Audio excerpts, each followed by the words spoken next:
The 0-1 pitch to Gaffney. Fly ball to right field. Kepley and Bass converge. This is Bass's ball, and this is Carolina's championship. Send it into the trophy case. Carolina Baseball is presented all season long by Hardison and Cochran. Injured and have legal questions? Call Hardison and Cochran, 919-ALL-4s. Carolina Baseball is also brought to you by Wells Fargo, official retail bank sponsor of Carolina Athletics. And by Allen Tate Realtors, the #1 realtor in the Carolinas with over 70 local offices and a proud partner of Carolina Athletics. First pitch is just moments away. Now let's go live to the broadcast booth for Carolina Baseball. For a second consecutive season, the Super Regionals are in Chapel Hill, and we are happy to be with you. Along with Matt Krause, I'm Dave Nathan. It's Carolina and Arizona for one of those 8 spots in the College World Series. And partner, this is the first one out of the gate between 45-13 Carolina and 42-18 Arizona. Dave, it's a couple of teams that won their Power Conference tournaments a couple of weeks ago. The Tar Heels hoisted the trophy in Durham to claim the ACC title. Arizona victorious in Arlington, Texas to win the Big 12. The Wildcats rolled their way through the NCAA's Eugene Regional but didn't have to face a Power Conference team along the way. Carolina, meanwhile, outlasted Oklahoma in what turned into a 3-game series between the ACC and SEC combatants. And now it's straight up best 2 out of 3 for the spot in the College World Series. We know this. First pitch on the way in just a few moments today, a noon start tomorrow, and then if necessary on Sunday, we'll let you know. But Jake Knapp gets the ball for Carolina today with a chance at history. The 6'5", 270-pound graduate righty out of Greensboro has amassed a 13-0 record this season. Most wins in the ACC, most wins in the country. One more win ties him with Greg Norris for the most wins in program history. Greg Norris won 14 games back in 1978, threw 13 complete games that year, and helping lead Carolina to a College World Series berth. And for the Napster to be on the precipice of history, there's not a better setting in all of college baseball to get the job done. Well, it's a comparable performance. You know, when you give the ball to Jake Knapp, you're usually getting at least 6, if not 7 innings. He's going to reach around the 100-pitch mark, if not beyond, and he has a knack for convincing the coaches that it's his time to stay in the game. Worked into the 9th against Holy Cross last week in the regional. His numbers against Holy Cross last week, 8 1/3, just 4 hits allowed, no runs, 3 walks, 7 strikeouts, and threw a season-high 119 pitches in Carolina's 4-0 win against the Crusaders. The Tar Heels then took 2 of 3 from Oklahoma to get to the Supers today against Arizona, as Carolina takes to Bryson Field in their crisp home white uniforms with Carolina blue numbers and lettering, Carolina blue ball caps, and the white interlocking NC on the front. Jake Knapp again, 13-0, ERA sub-2 at 1.98, best in the conference, 4th best in the country, 95 1/3 innings pitched this year, tops in the ACC. He'll get a look at the Arizona order, which has Brendan Summerhill leading off and playing right field. It's Aaron Walton starting in center and hitting second, followed by the shortstop Mason White. The middle third of the order begins with the cleanup hitter Adonis Guzman, who catches Maddox Michalakis. The third baseman hits 5th, followed by Garen Caulfield in the 6th spot playing second base. The DH hitting 7th is Andrew Kane. The first baseman in the 8th spot, Tommy Splain. And Easton Breifogel in the 9 hole playing left field. That is the Arizona starting lineup. Again, the Wildcats out of the Big 12 finished 18-12 in the league this year. 18-12 outside of Tucson. So this is a team experienced in going other places and winning big ball games. The Tar Heels 28-7 here at the Bosch this year. And for 2 consecutive seasons, partner, this has been home sweet home. Carolina this season 3-1-1 in ACC home series on Bryson Field at Boshemer Stadium. Dropped 2 of 3 to Stanford way back in March. Split that series that was abbreviated against NC State. Carolina has won 75% of its June games in Boshemer Stadium since the facility's renovation, and Tar Heels certainly hoping that trend continues here this weekend against the Wildcats. Fans still filing in and finding their seats. We do expect a near sellout crowd by the time this one is over and done with, as the Heels and Arizona Wildcats renew a series that hasn't been played in quite a while. This is just the 6th all-time meeting between these two programs. Arizona took 2 of 3 back in 1985, and then in the Carolina Invitational in 1989, the Tar Heels won 5-3 in 10 innings. That was an Arizona roster that featured a half dozen future big leaguers. The last matchup between these two, May 19th, 1990, tight ball game. Arizona won 3-2. So this is one 35 years in the making for a spot in the College World Series on the line, as Jake Knapp takes to the top of the bump to face off against Brendan Summerhill. Hits .370. Top of the table on the Arizona roster, 4 homers, 33 RBIs for the junior out of Chicago.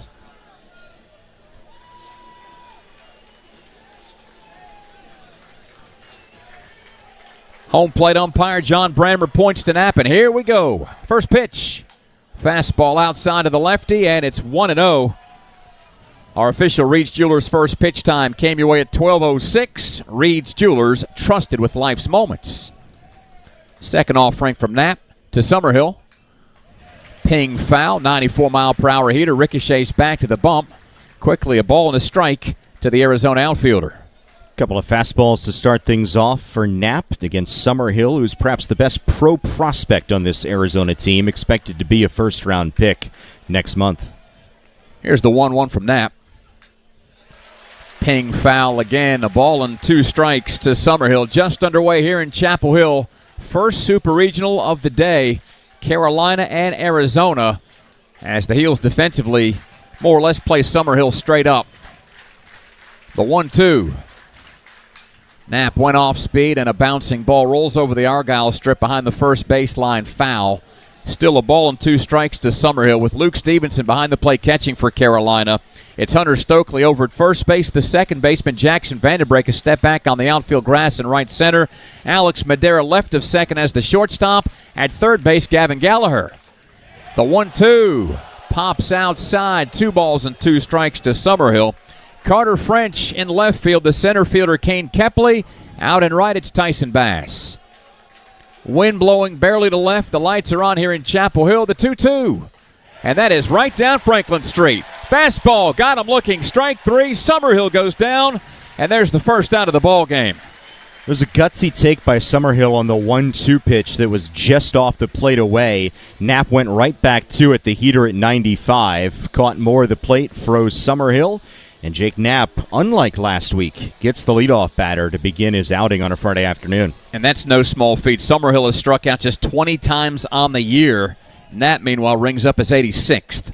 Here's Aaron Walton from the right side. First pitch is blasted on a rope into left. French cuts it off. Well, the ball gets under his glove at the warning track, and into second base standing up is Walton with a 1-out double.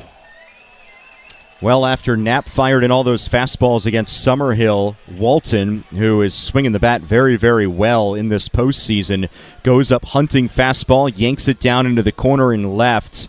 And I think Walton was thinking 2 all the way. It would have been a very close play at second base had French fielded that ball cleanly, but the slight bobble in left field negates that.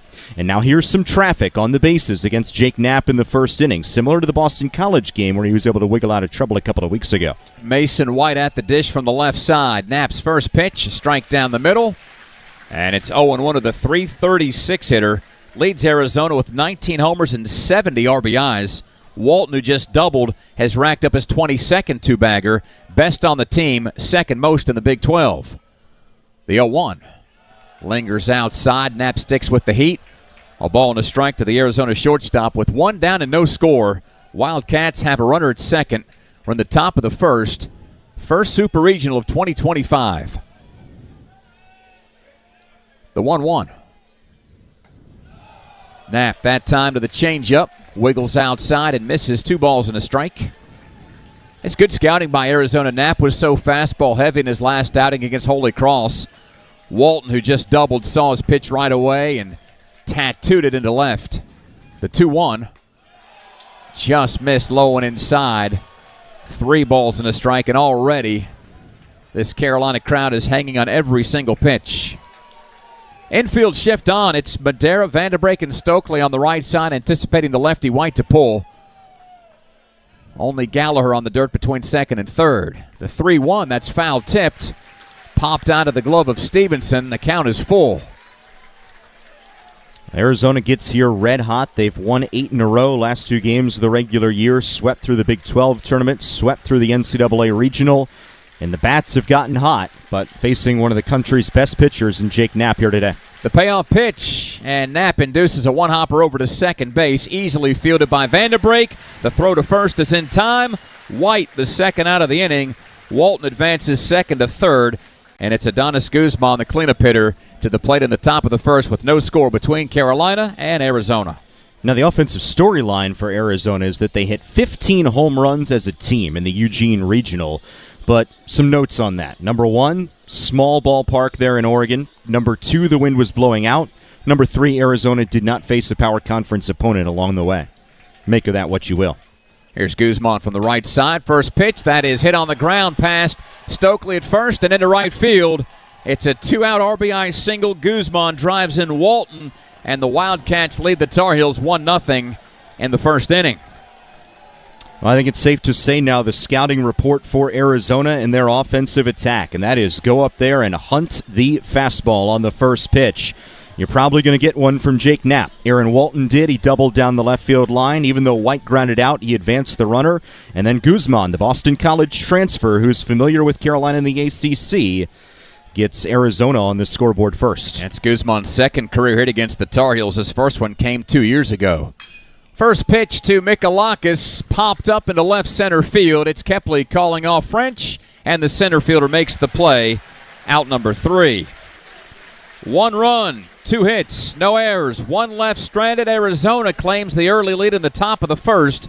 1-0 with the Tar Heels coming to the plate right after this. This is Carolina Baseball from Learfield.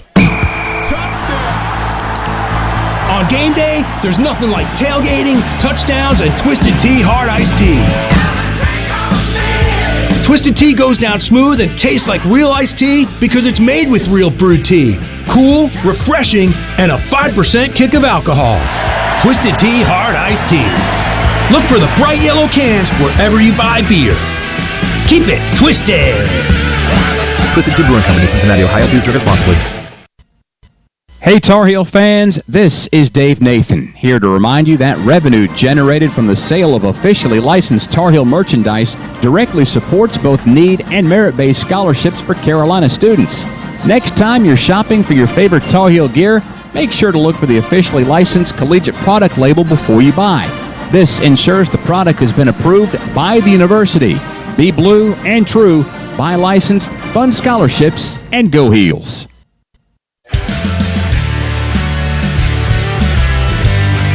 Today's first inning temperatures brought to you by B&T Heating and Air Conditioning. Family owned and doing it right the first time every time. We're currently sitting at 80 degrees and sunny. Some fluffy clouds overhead here at Boshamer Stadium in Chapel Hill for super regional action between Arizona and Carolina. The Wildcats have claimed an early 1-0 lead as we go to the home half of the first. The Tar Heels bring Kane Kepley, Jackson Vanderbrake, and Luke Stevenson to the plate. Then it's Gavin Gallagher, the Chapel Hill Regional's most outstanding player, batting cleanup. Hunter Stokely in the 5 spot, followed by Alex Madera. The bottom third consists of Tyson Bass, the DH Sam Angelo, and the left fielder Carter French. That's today's starting lineup, presented by Coors Light, Mountain Cold Refreshment, Choose Chill, and official beer of your North Carolina Tar Heels. Celebrate responsibly.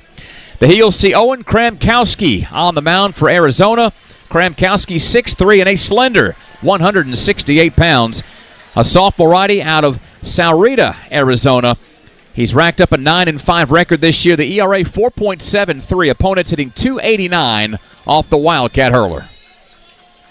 Pitched well of late, given up 1 run total over his last 13 innings against BYU in the Big 12 tournament and Cal Poly in the NCAA's Eugene Regional, facing a Tar Heel lineup that was very successful last weekend at answering opponents' scoring chances. Arizona puts a run on the board in the first. See if Carolina can counter. Kepley leading off from the left side, bats .285, 2 homers, 29 RBIs. Kramkowski comes set from out of the stretch on the first base side of the rubber. His initial offering is a strike taken at the knees, 94 miles per hour on the radar gun. 0-1 the count to Kepley, again with Arizona out in front of Carolina 1-0, just starting in the home half of the first from Chapel Hill. The second pitch from the righty to the lefty. Inside, and it hits Kepley on the elbow guard. Kepley, no stranger to contact, plunked for the 26th time. He entered play today, third in the ACC at HBPs, 21st nationally. And he's 2 behind Ryan Erie for the all-time record that stood for 25 years in Carolina history. The Tar Heels have the leadoff man aboard with Jackson Vanderbrake next up at the plate from the right side. Now it's a matter of when, not if, Kepley takes off. Kepley, 42 stolen bases this year, held aboard by Splain at first. Righty-righty matchup with Vanderbrake at the plate. Krabkowski sets to fire. Upstairs with a slider. 1-0 to Vanderbrake, a .308 average, 7 homers, 54 RBIs for the third-team All-ACC performer. He was All-ACC tournament as a throw goes over to first base, and Kepley dives back in head first. He's safe in time. One of the more pronounced overshifts that we've seen against Vanderbrake at any point this year. 3 Arizona fielders between the second and third base bag. Wide open spot right side of the infield. The 1-0 to Vandy. That's inside, and it backs him off the plate with a fastball. 2-0. With Splain holding the runner aboard at first. Matt, you said it. Caulfield, the second baseman, on the left-hand side of second. White, the shortstop, at regular depth. And then Mikalakis, the third baseman, even with the bag about 6 feet off the line. Here's the 2-0. Right down the middle with a fastball, taken for a strike, 2-1. Guzman behind the plate catching. Breyfogle playing deep and left. The center fielder is Walton Summerhill in right for Arizona. The Wildcats lead the Tar Heels 1-0. In the first, the Heels have a runner at first, nobody down. The 2-1. Vanderbrake takes change-up outside, 3-1. Guzman did his best to bring that back over the plate, but without success. 3-1 to Vanderbrake. Stevenson on deck. John Brammer calling the balls and strikes. Mark Wagers down the line at first. Kevin Sweeney at second. Wilson Rayner at third. Pitch clock inside of 5. Kepley takes off. Pitch inside, and that's ball 4.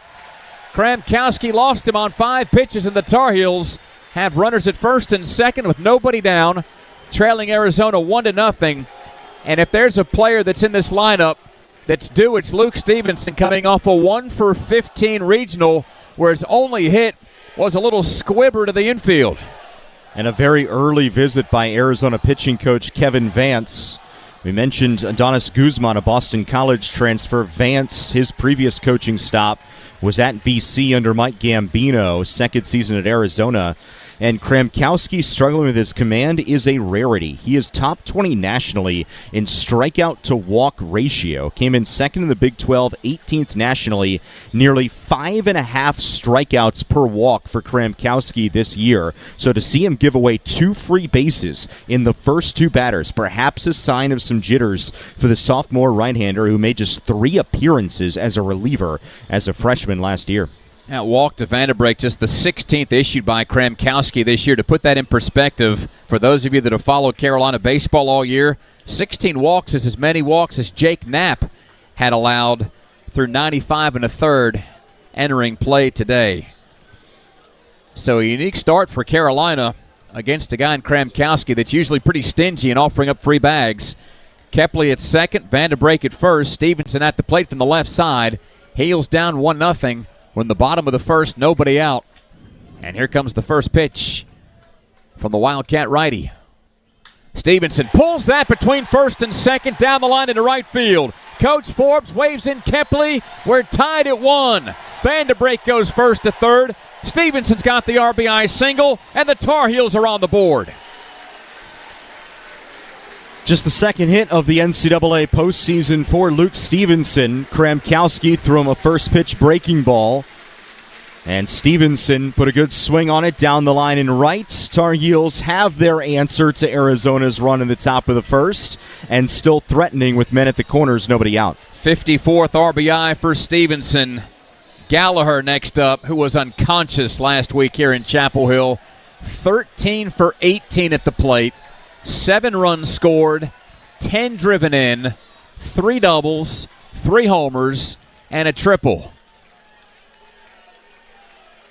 Kramkowski ready to fire to the Tar Heel righty. Gallagher lifts it towards the right side, but past the seats and foul. 0-1 to the Apex sophomore. All those numbers by Gallagher have brought the average up to 323. Second on the team with 17 homers, and he leads Carolina with 65 RBIs. 1-1 our score in the first. Nobody down. Tar Heels at the corners. Another pronounced shift on, defending the left side. Kramkowski's 0-1. Down the middle, called a strike. Mid-90s fastball makes it 0-2 to Gallagher. Stokely on deck for the Tar Heels. A great showing of Carolina fans just after noon on a Friday. Starting off the Supers in Chapel Hill. Arizona, the visiting team. The Tar Heels playing at home.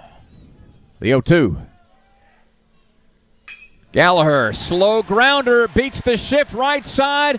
It scores Vanderbrake, and the Tar Heels have a 2-1 advantage. Gallagher's 66th RBI. Drives in Vanderbrake. It pushes Stevens into second. And the first 4 have reached for Carolina. Not the hardest contact you're ever going to see. I think that was a cutter at 88. And Gallagher stayed back, sent it where there was absolutely nobody for Arizona on the right side of the infield. And the Tar Heels have the line moving in the first. Kepley hit by a pitch. Vanderbrake took a walk. Stevenson drove in a run with a single. Gallagher has an RBI single, and that sets the table for Stokely. The big Tar Heel lefty stands ready. First pitch. Tap foul towards the Arizona dugout, first base side. 0-1 the count to Stokely. He and Madera have battled for the team's best average throughout the year.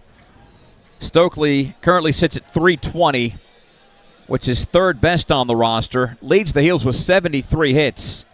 He's powered 13 home runs and driven in 60. The 0-1. Stokely takes a swing. Moonshot deep to right. And Carolina has come out on fire. Leads 5-1.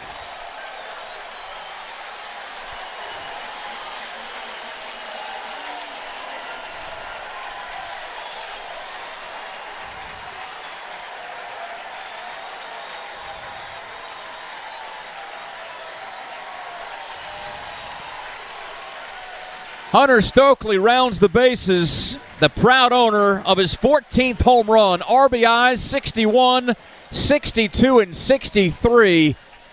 And it is 5-1 with still no outs in the bottom of the first inning. Carolina's lead is 4. And Kramkowski has been taken to the cleaners. Goodness, here's Madera.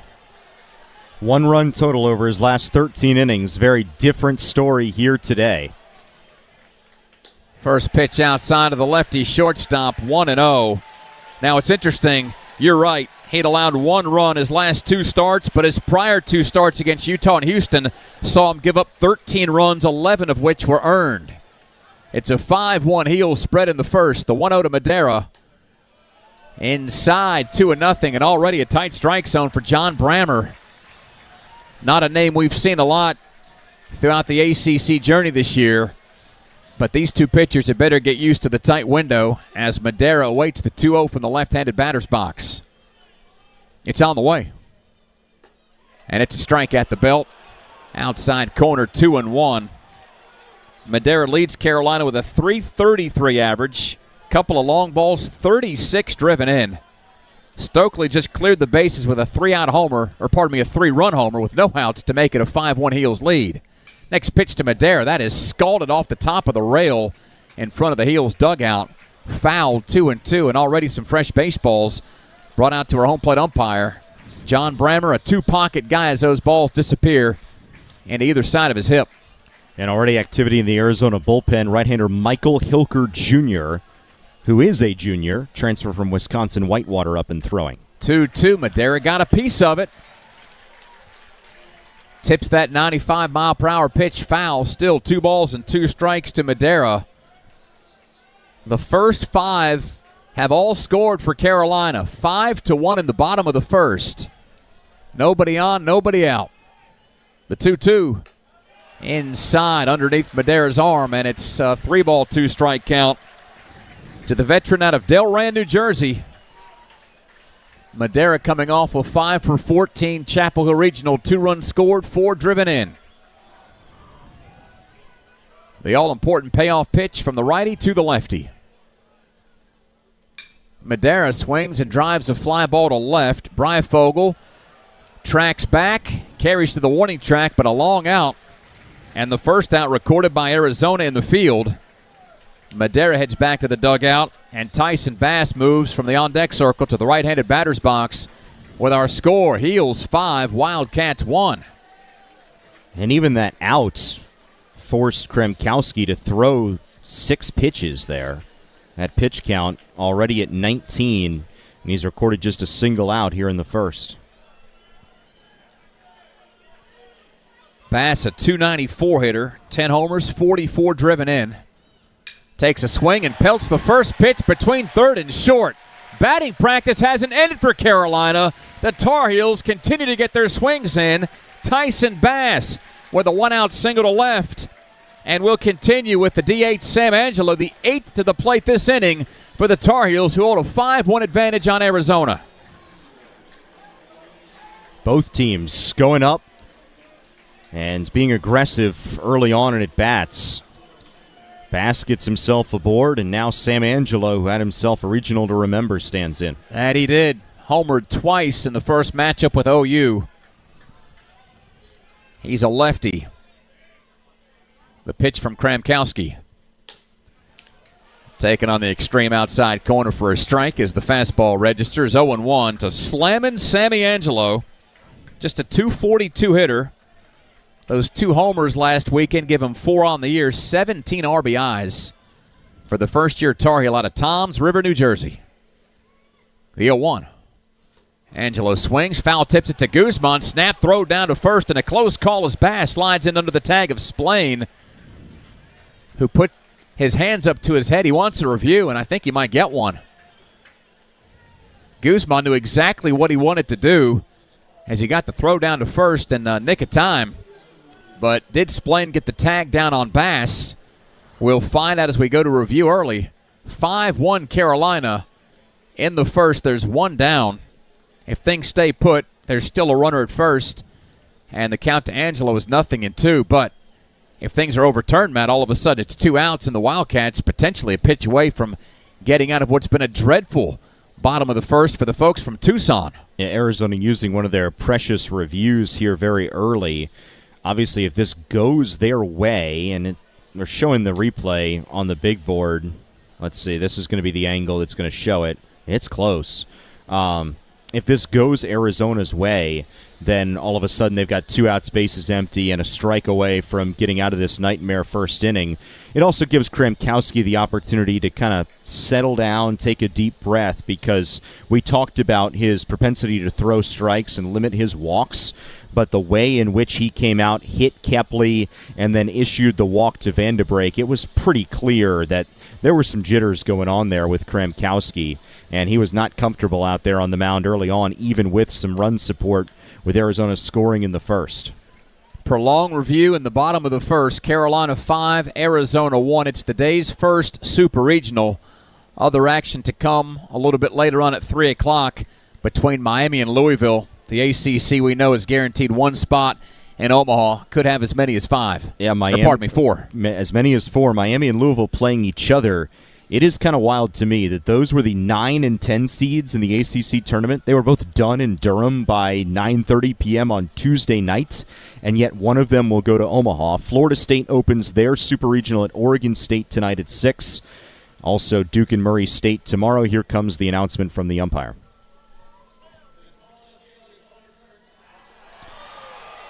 It's overturned. Bass is picked off at first base. That's the second out of the inning. Angelo still at the plate, down in the count, 0-2 with the Heels up 5-1. And there's something else that does is it'll keep the pitch count of Kramkowski down to record and out on the base paths. It must have been uber close for as long as that took, and for it to be overturned, there must have been something conclusive as Angelo stands ready for the 0-2 from Kramkowski.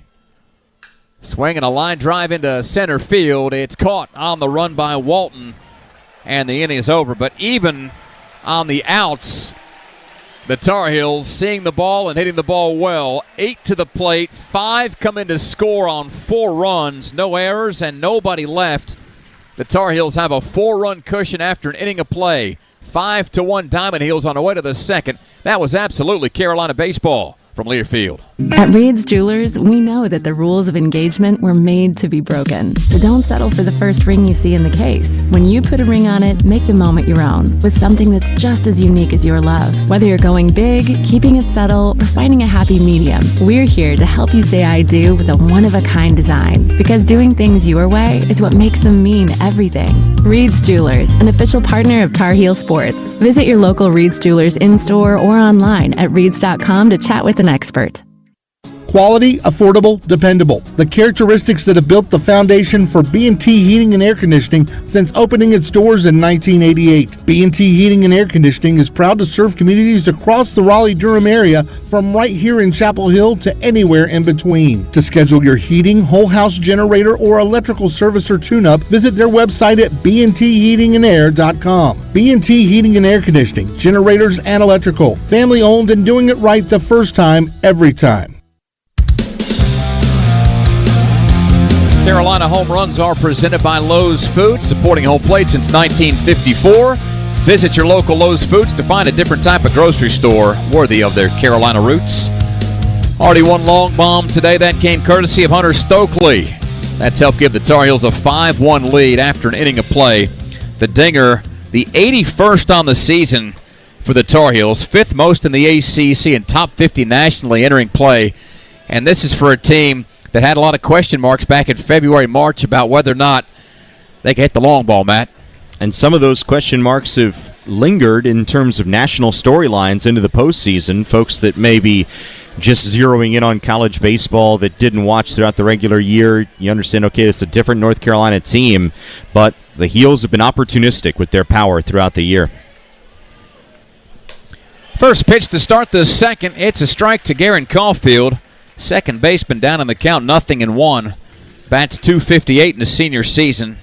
7 long balls, 42 driven in. Knapp's 0-1. Missed a little low. 1 ball and 1 strike. The count to Caulfield. Kane hits behind him, then it's Splain. The 6, 7, and 8 spots do it for the Wildcats, who trail 5-1 in the second. The 1-1. Good changeup by Knapp. Caulfield got a piece of it, taps it foul. A ball and 2 strikes to the Wildcats' middle infielder. Heels play him straight up. Vanderbrake closer to second as the next pitch. Did he check his swing? Held off, says Mark Wagers on appeal down to first. 2 balls and 2 strikes, the count to Caulfield.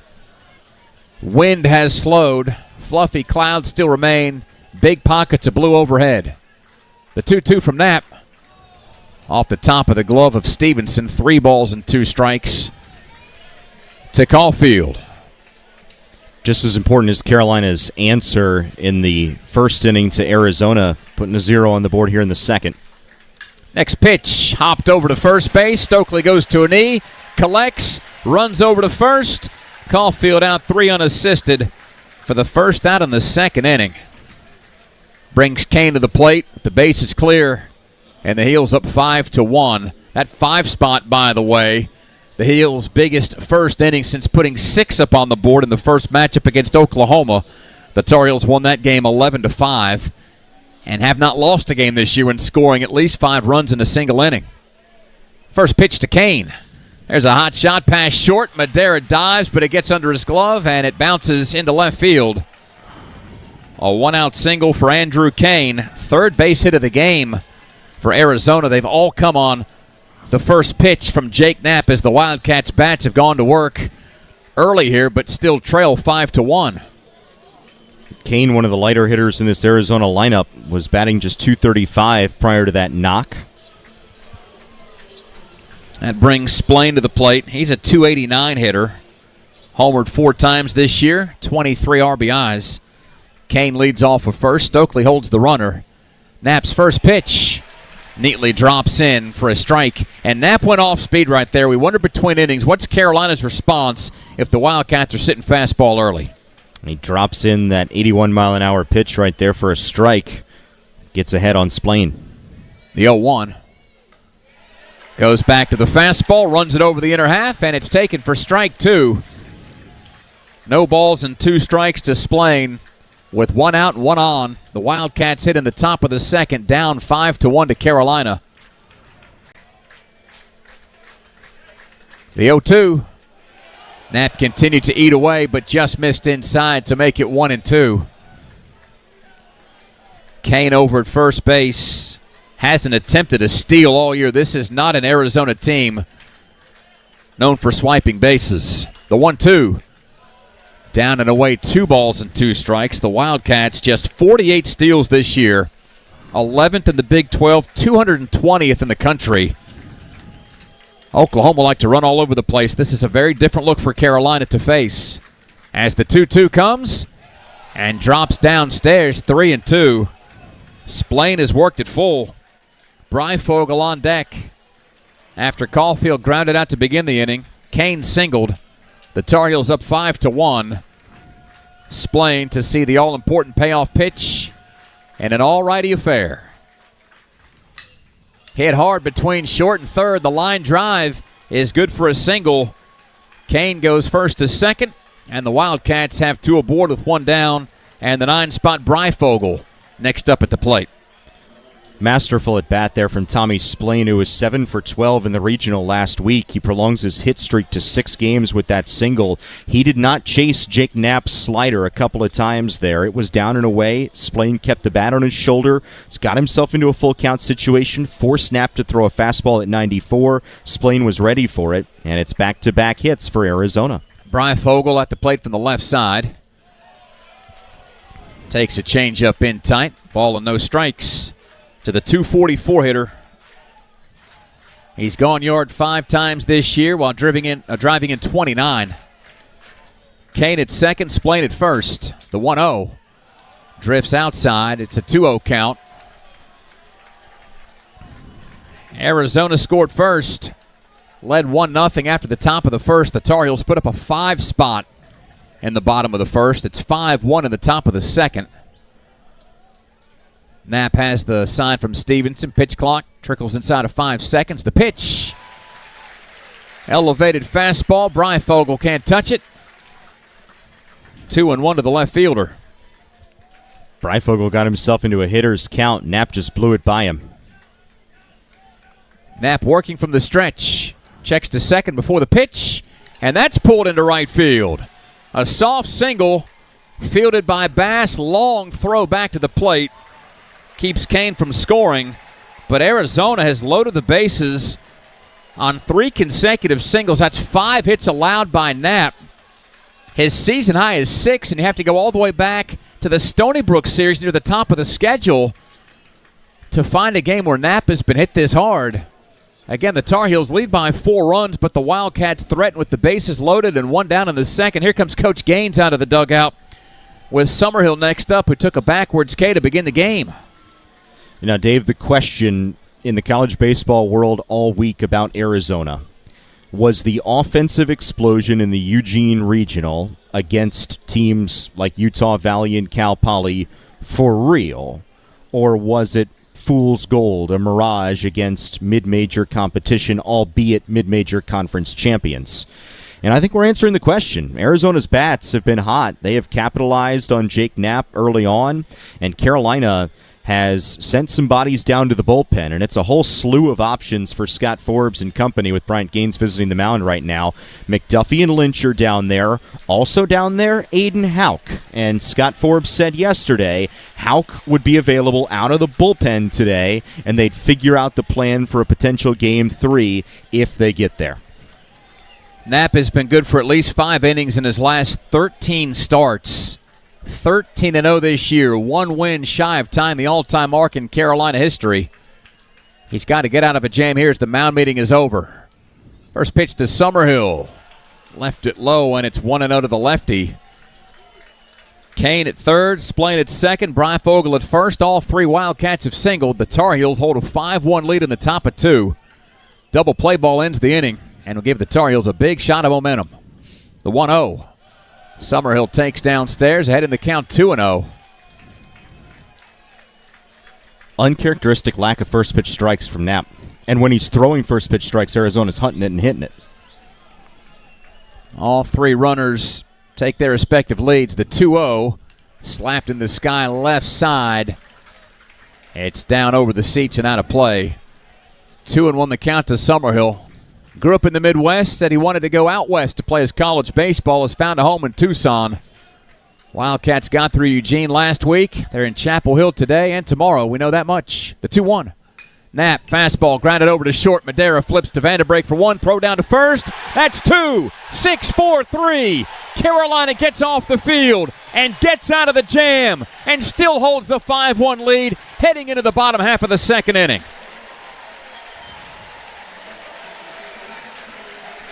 That was a work of art, Matt Krause. Got the ground ball he needed, crisply turns, and the momentum flips right back to the heels after Arizona threatened to respond in a big way.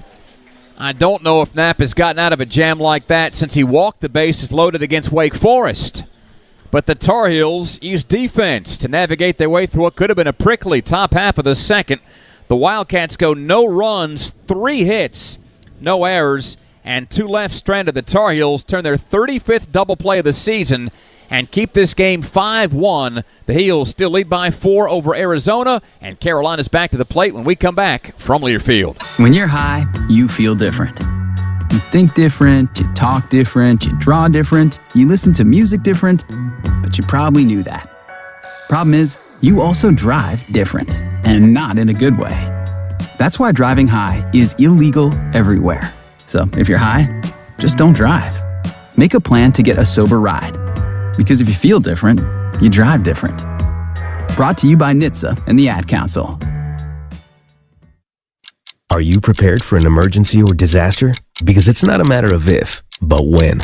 Don't find yourself saying, I'll trust water bottles and a flashlight to save the day, but I'll be proved wrong. With a tornado approaching, I'll realize that I lack a wheelchair-accessible shelter. When the floodwaters rise, I'll be up in the attic with 20 cans of beans. It's a recipe for disaster. Let's prepare so we all have a better story to tell. Get started at ready.gov/older adults. Brought to you by FEMA and the Ad Council.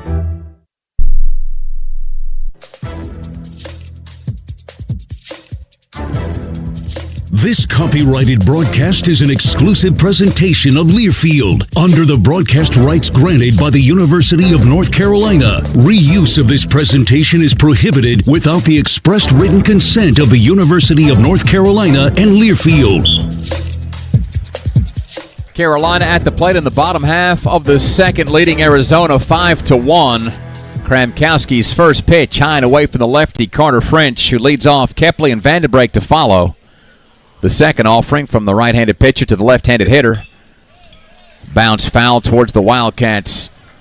Dugout behind the first baseline. It's a 1-1 count to the doctor. Carter French wants to be an orthopedic surgeon, he says, when his college baseball days are over.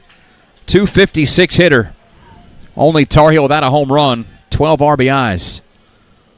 The 1-1. Swatted foul the other way. A ball and 2 strikes to the Carolina left fielder, who had a career-best 3 hits in Game 7 on Monday against Oklahoma. Finished the weekend 5 for 15. 2 runs scored, 2 RBIs. The 1-2. And French can't touch the upper, mid-90s fastball that was elevated, and there's one down.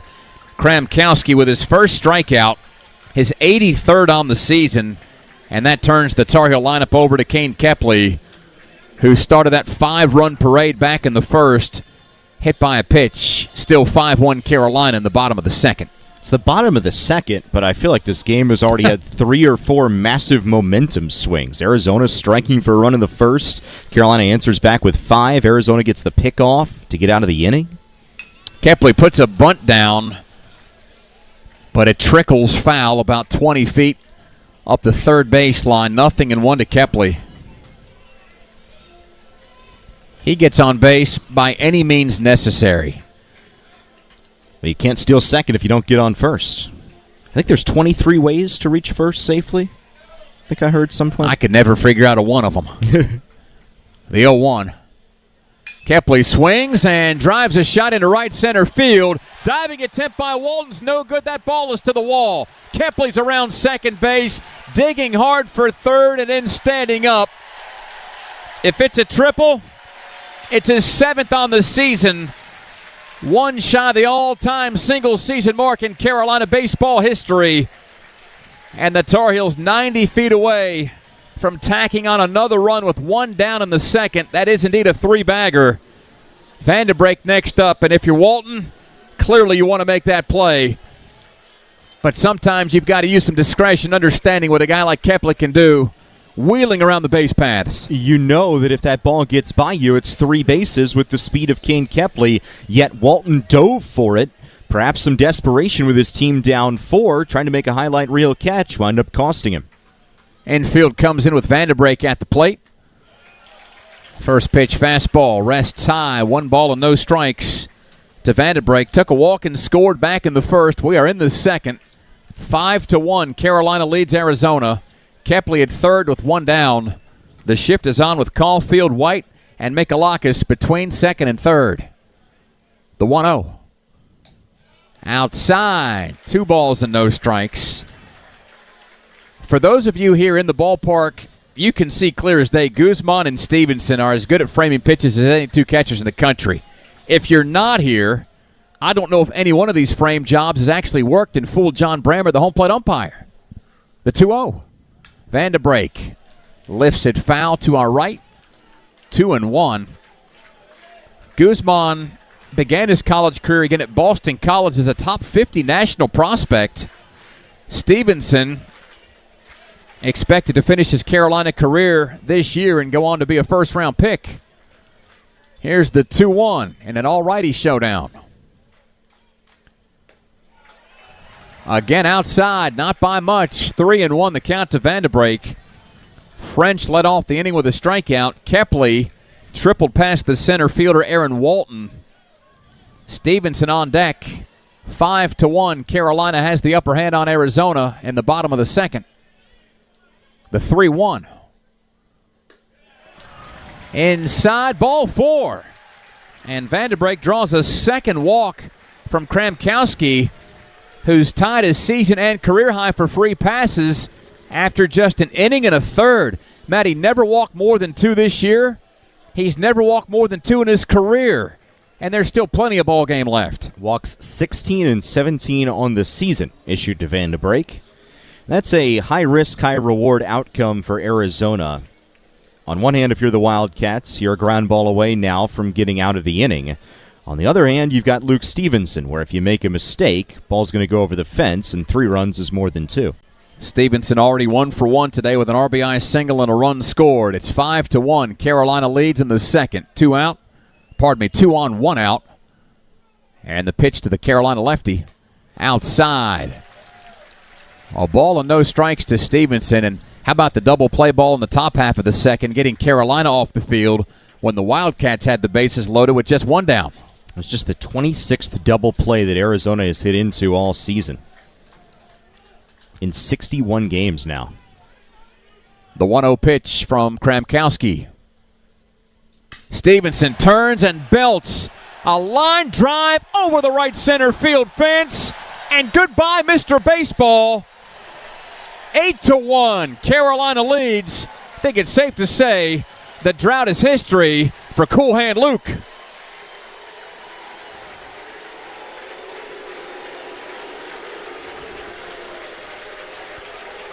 Second home run of the game for the Tar Heels. Both dingers have been 3-run shots. After a 5-run first, it's a 3-run second and an 8-1 Carolina lead. Kramkowski has allowed a career worst 8 runs in just an inning and a third. And here comes a mound meeting. This is it for the sophomore righty. What did I tell you about the putting Jackson Vandebrake on base and adding to the scoring column when Luke Stevenson hits the ball over the fence. Matt Krause all over it with the spot-on analysis. Kramkowski heads back to the dugout, and the Wildcats look like they go to Michael Hilker Jr., a 6'1 junior righty out of Yorkville, Illinois, to try to slow down these ever-hot Tar Heels, who have gotten it done every which way today. A hit batter, 2 walks, timely singles, a triple, and 2 3-run homers have accounted for this 8-1 advantage in the bottom half of the second.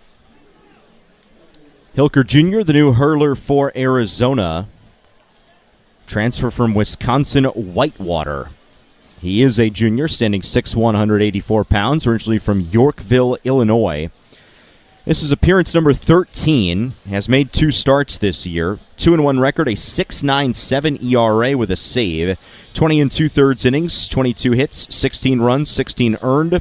4 walks to 25 strikeouts, so like Kramkowski, he does not walk many batters, but is prone to contact against him. Opponents hit .268. And all of a sudden, very, very early in this game, if you're Arizona, you're in an interesting spot because you're now down by 7, 8-1.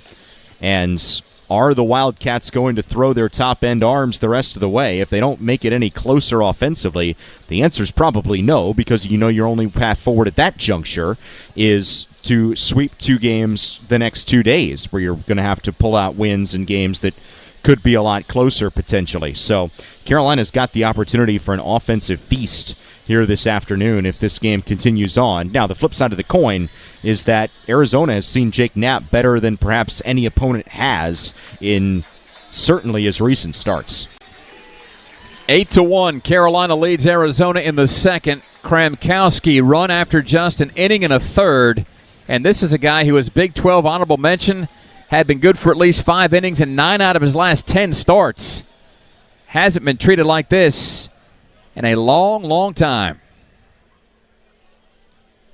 Gallagher to the plate, and the righty takes outside. A ball and no strikes.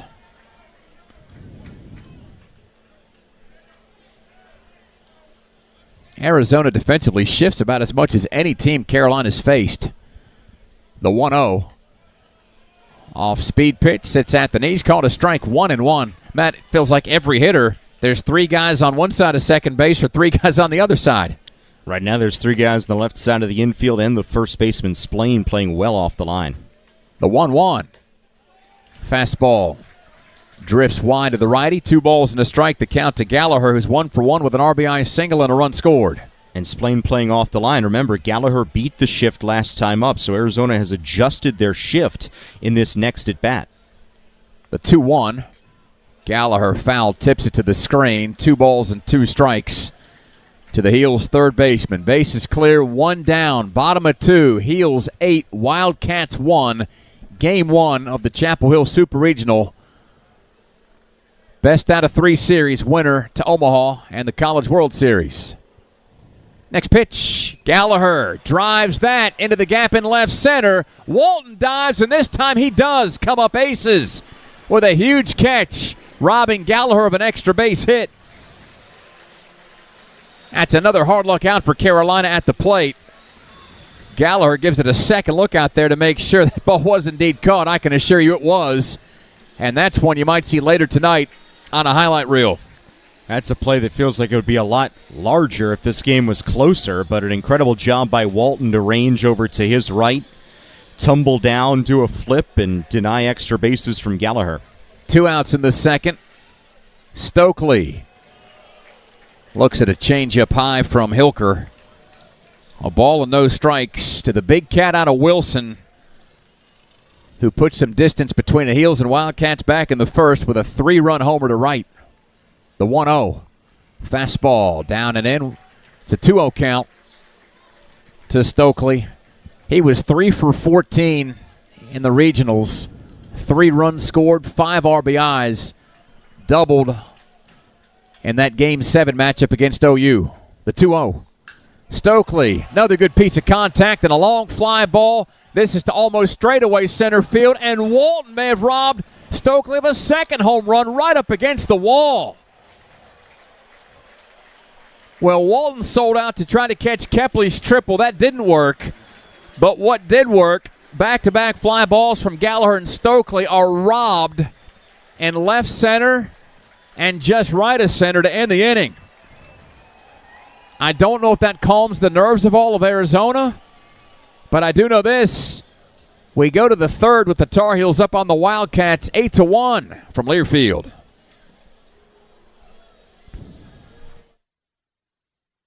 You sit in traffic now, but later, there's an ice-cold reward. Modelo, the mark of a fighter. You've earned this rich golden lager with a crisp, refreshing taste. Because you know, all your patience is paid out in gold. You remain calm through honks, bumper to bumper, and people yelling. Come on, move! You are a fighter, and Modelo is your reward. Modelo, the mark of a fighter. Drink responsibly. Beer imported by Crown Imports, Chicago, Illinois. If you're worried about your rights after suffering an injury, getting peace of mind is as easy as 1, 2, 3. Pick up your phone and dial 919 all fours, or go to lawyernc.com. We'll listen to your story and answer all of your questions during a stress-free discussion of your rights. Finally, if we feel like we can help, we'll offer you representation, and the best thing, it costs you absolutely nothing to learn more.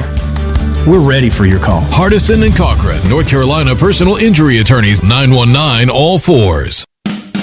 Carolina Baseball is presented all season long by Hardison and Cochran. Injured and have legal questions? Call Hardison and Cochran, 919 all fours.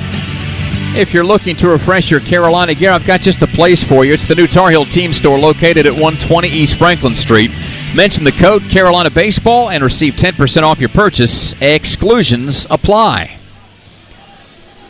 Jake Knapp and the Tar Heels have an 8-1 lead on Arizona heading into the top half of the third. The Wildcats bring the 2, 3, and 4 spots to the plate. Walton, White, and Guzman. And how about the defensive acumen of Walton in center field, stealing extra base hits from Gallagher and Stokely to get his mates off the field in the bottom of the second.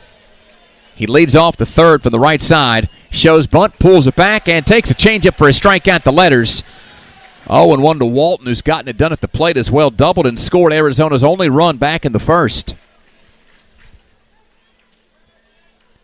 Knapp's 0-1. Fastball outside. 1-1 to the righty. Walton 6'3", 218 pounds, out of Brentwood, Tennessee, just south of Nashville if you check your maps. The 1-1 drifts wide, 2-1. Partner, I know Brentwood. I was married there almost exactly 20 years ago. Look at that.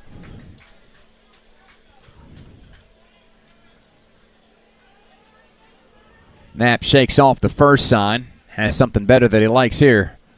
The 2-1. Swinging a fly ball to right. Bass is back at the track, near the wall, and he makes the catch with about a foot to spare. Walton flies out for the first out of the third. And it brings White to the plate. Carolina 8, Arizona 1. We're in the top of the third in Chapel Hill. Just a few clouds hanging overhead. It's a great day for college baseball. Temperatures should get up into the mid-80s. No threat of bad weather for a change as we're into June. Here's the first pitch to White. Lefty takes a strike at the knees. And I think Knapp's gotten the memo. He's starting more and more of these Arizona hitters off with a changeup, and that's got the Wildcats back on their heels. It's making adjustments. The 0-1. There's a fastball over the black outer half. It's 0-2. White 0 for 1 of the ground out to second. Hits in the third with one down and the base is clear. Wildcats down to the Tar Heels 8-1. The 0-2. Line shot towards the Heels bullpen. Foul. It remains 0-2 to White. Local kid out of Tucson. Was the Arizona 4A Player of the Year back in 2022, and a legacy. His father played for the Wildcats back in the 90s. The 0-2. That's squashed foul, and it's still 0-2 to Arizona shortstop. Mason White spent last summer playing for the Hyannis Harbor Hawks in the Cape Cod League. His teammate on that team, Kane Kepley. Knapp sizes up the lefty. Sets to fire the 0-2. Change-up outside, a ball and 2 strikes. Yeah, for as little as these two teams and these programs have played over the course of time, you know there's going to be some personal connections that have traversed the United States. The 1-2. There's a line drive to second. Vanderbrake has it measured up perfectly, and White retired for the second time. He's hit balls to Vanderbrake both times. L4 is how you want to score that. 2 down in the 3rd inning, and it brings up the cleanup hitter, Adonis Guzman. 1 for 1 with an RBI single. He helped get the Wildcats their only run back in the 1st. Since then, the Tar Heels have scored 8 unanswered and lead 8-1 in the top of the 3rd. Guzman, a right-handed hitter, awaits the first pitch. Knapp goes fastball high, 1-0 to the backstop. Grew up in Valley Cottage, New York. Began his career at Boston College, has moved out west. The 1-0. Veers outside, and it's 2-0 to the former Eagle.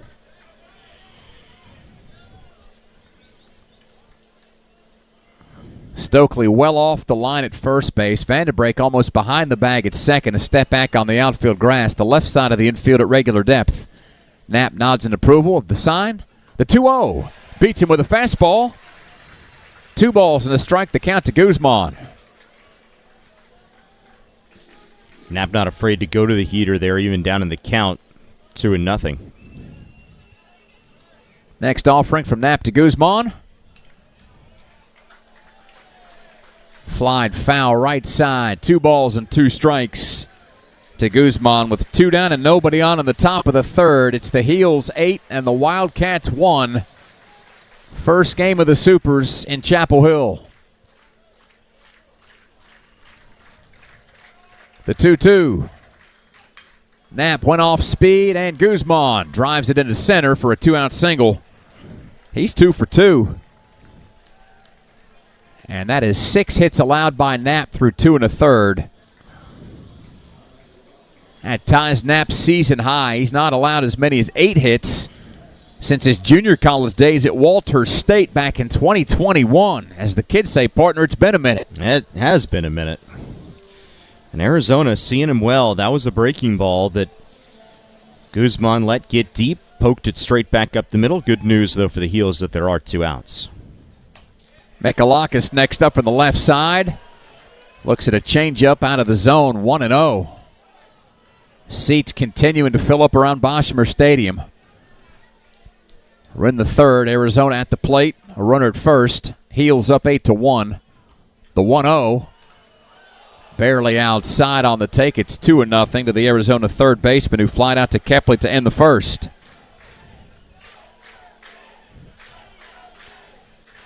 Let's go Heels chant breaks out around the ballpark as Knapp works him out of the stretch. Gets a line drive off his glove. It rolls over to short. There's Madera on the first base side of second. Cleans it up, throws to first, and that's the top of the 3rd for Arizona. No runs, a single hit, no errors, and another runner left on base. Matt, the Tar Heels get off the field in what's been Knapp's cleanest inning so far. And Carolina back to the plate with Madera, Bass, and Angelo. The 6, 7, and 8 spots due up in the bottom of the 3rd. Our score reads Carolina 8, Arizona 1 in Game 1 of the Supers. It's Tar Heel Baseball from Learfield. Comes to a gun suicide attempt, all it takes is a moment. My son Ricky took his life by the use of a firearm. It broke me, and I contemplated suicide. My grandson, I was gonna have to be here for him.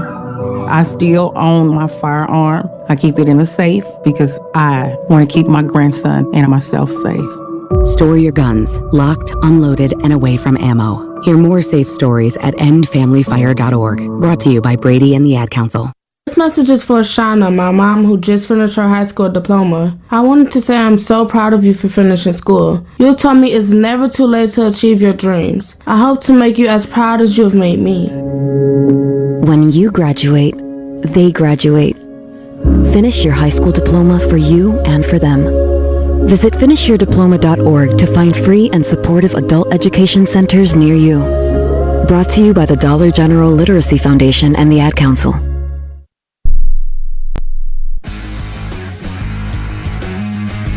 Carolina Baseball Grounds Crew is presented by Brown Brothers Plumbing and Heating, serving the community since 1933. Our family is here to keep your family comfortable. Count on the team that the Tar Heels trust with Brown Brothers Plumbing and Heating. The only thing that looks better than the field is the score.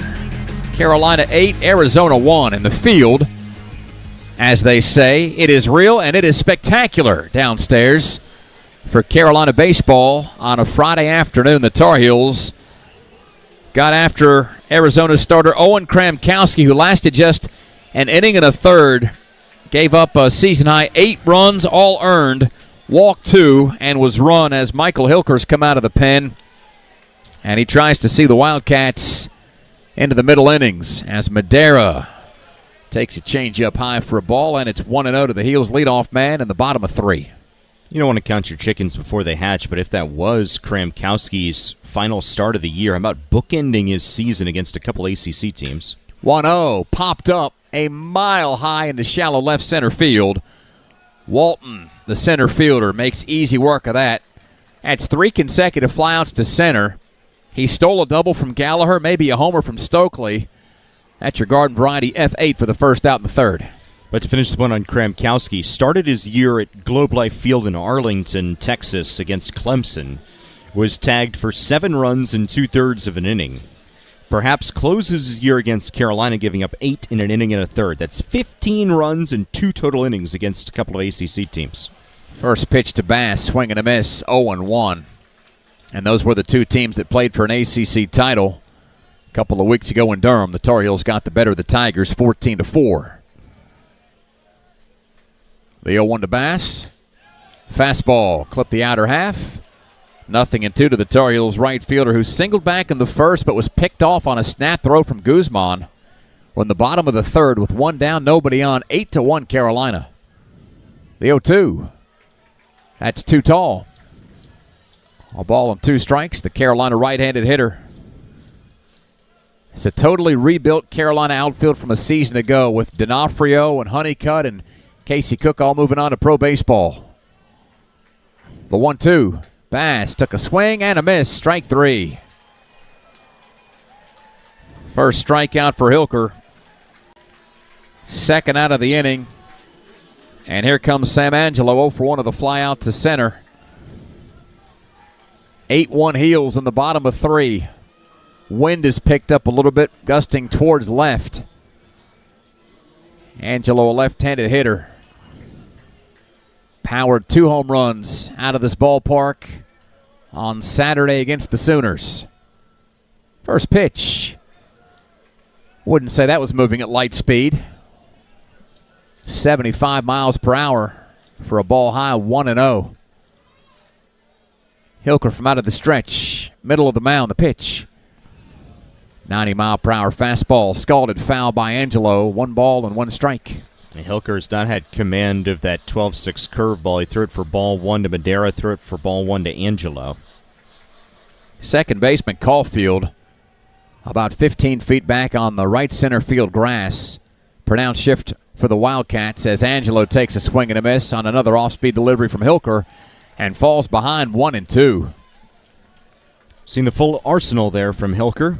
Curve, fastball at 90, and then that changeup that fell off the table.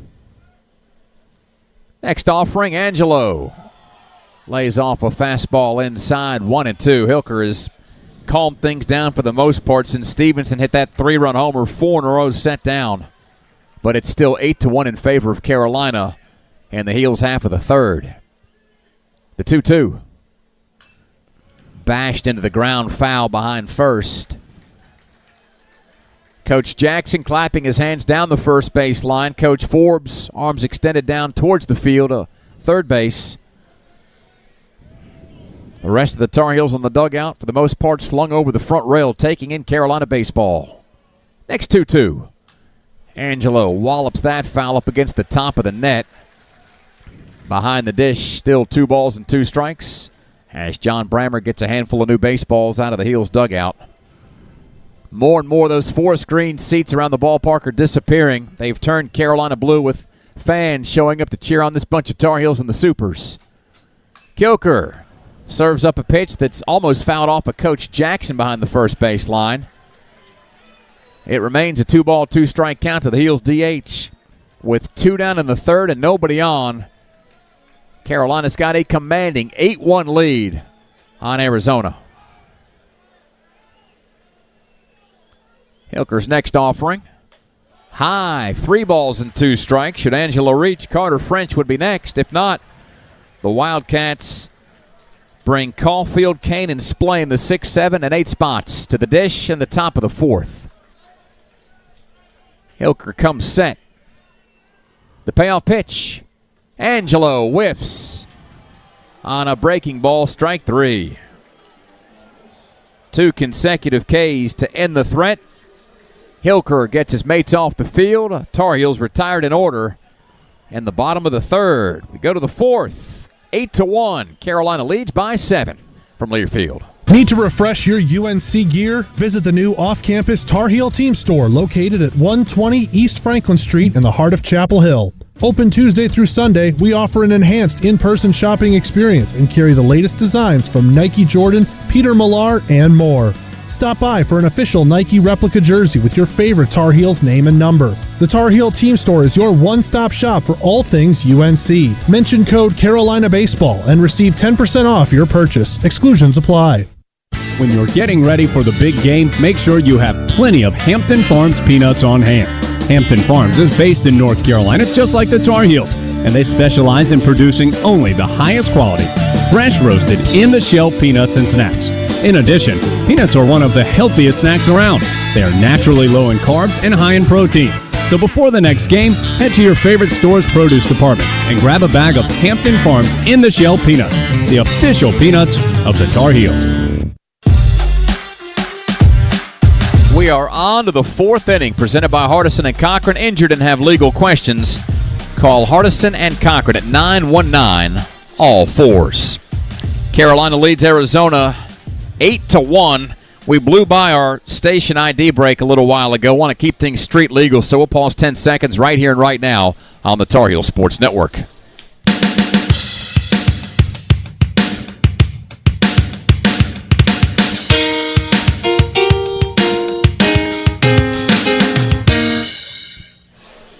Arizona at the plate in the top half of the 4th, trailing Carolina 8-1. Dave Nathan, Matt Krause, Carolina baseball broadcasters on what is a pristine Friday here in the first week of June in the Research Triangle. Partner, couldn't have drawn this one up any better. Especially after it poured all day yesterday. We caught a break with that rain getting out of here before this game. First pitch to Caulfield, a righty, a strike on the outside corner. 0-1 to the senior out of Sacramento. Began his career at Delta College. The 0-1. Outside 1-1. I say he began his career at Delta College. Never played there. There was the COVID year of 2020 and then 2021. Finally, things lifted off for him in Tucson. The 1-1.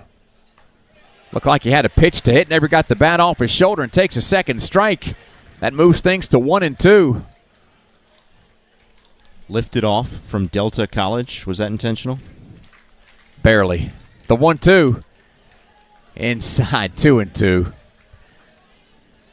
See, you're a lot smarter than I am. You put these things together way too quickly, Matt. Tucson, Arizona. It's the heart of the American Southwest. The 2-2. Bouncing ball off the left side of the mound and into center field. It's a leadoff single for Caulfield. And that's the 7th single for Arizona. Or at least the 7th hit. There was a double that Walton had back in the 1st. In a weird way, Arizona has out-hit Carolina, but the Tar Heels lead 8-1. One of my old coaching buddies used to say, figures lie and liars figure.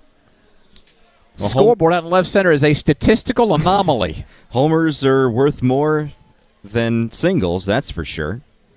Kane, who's got a single, is hit by a pitch, and down to first he goes. 6th time Knapp has hit a batter this year. Kane hit for just the 4th time, and there's more traffic. Caulfield to second, Kane at first. Nobody out in the top of the 4th. The Heels lead by 7 runs, but Arizona has had base runners on in each and every inning. And Splain next up at the plate, 1 for 1 with a single.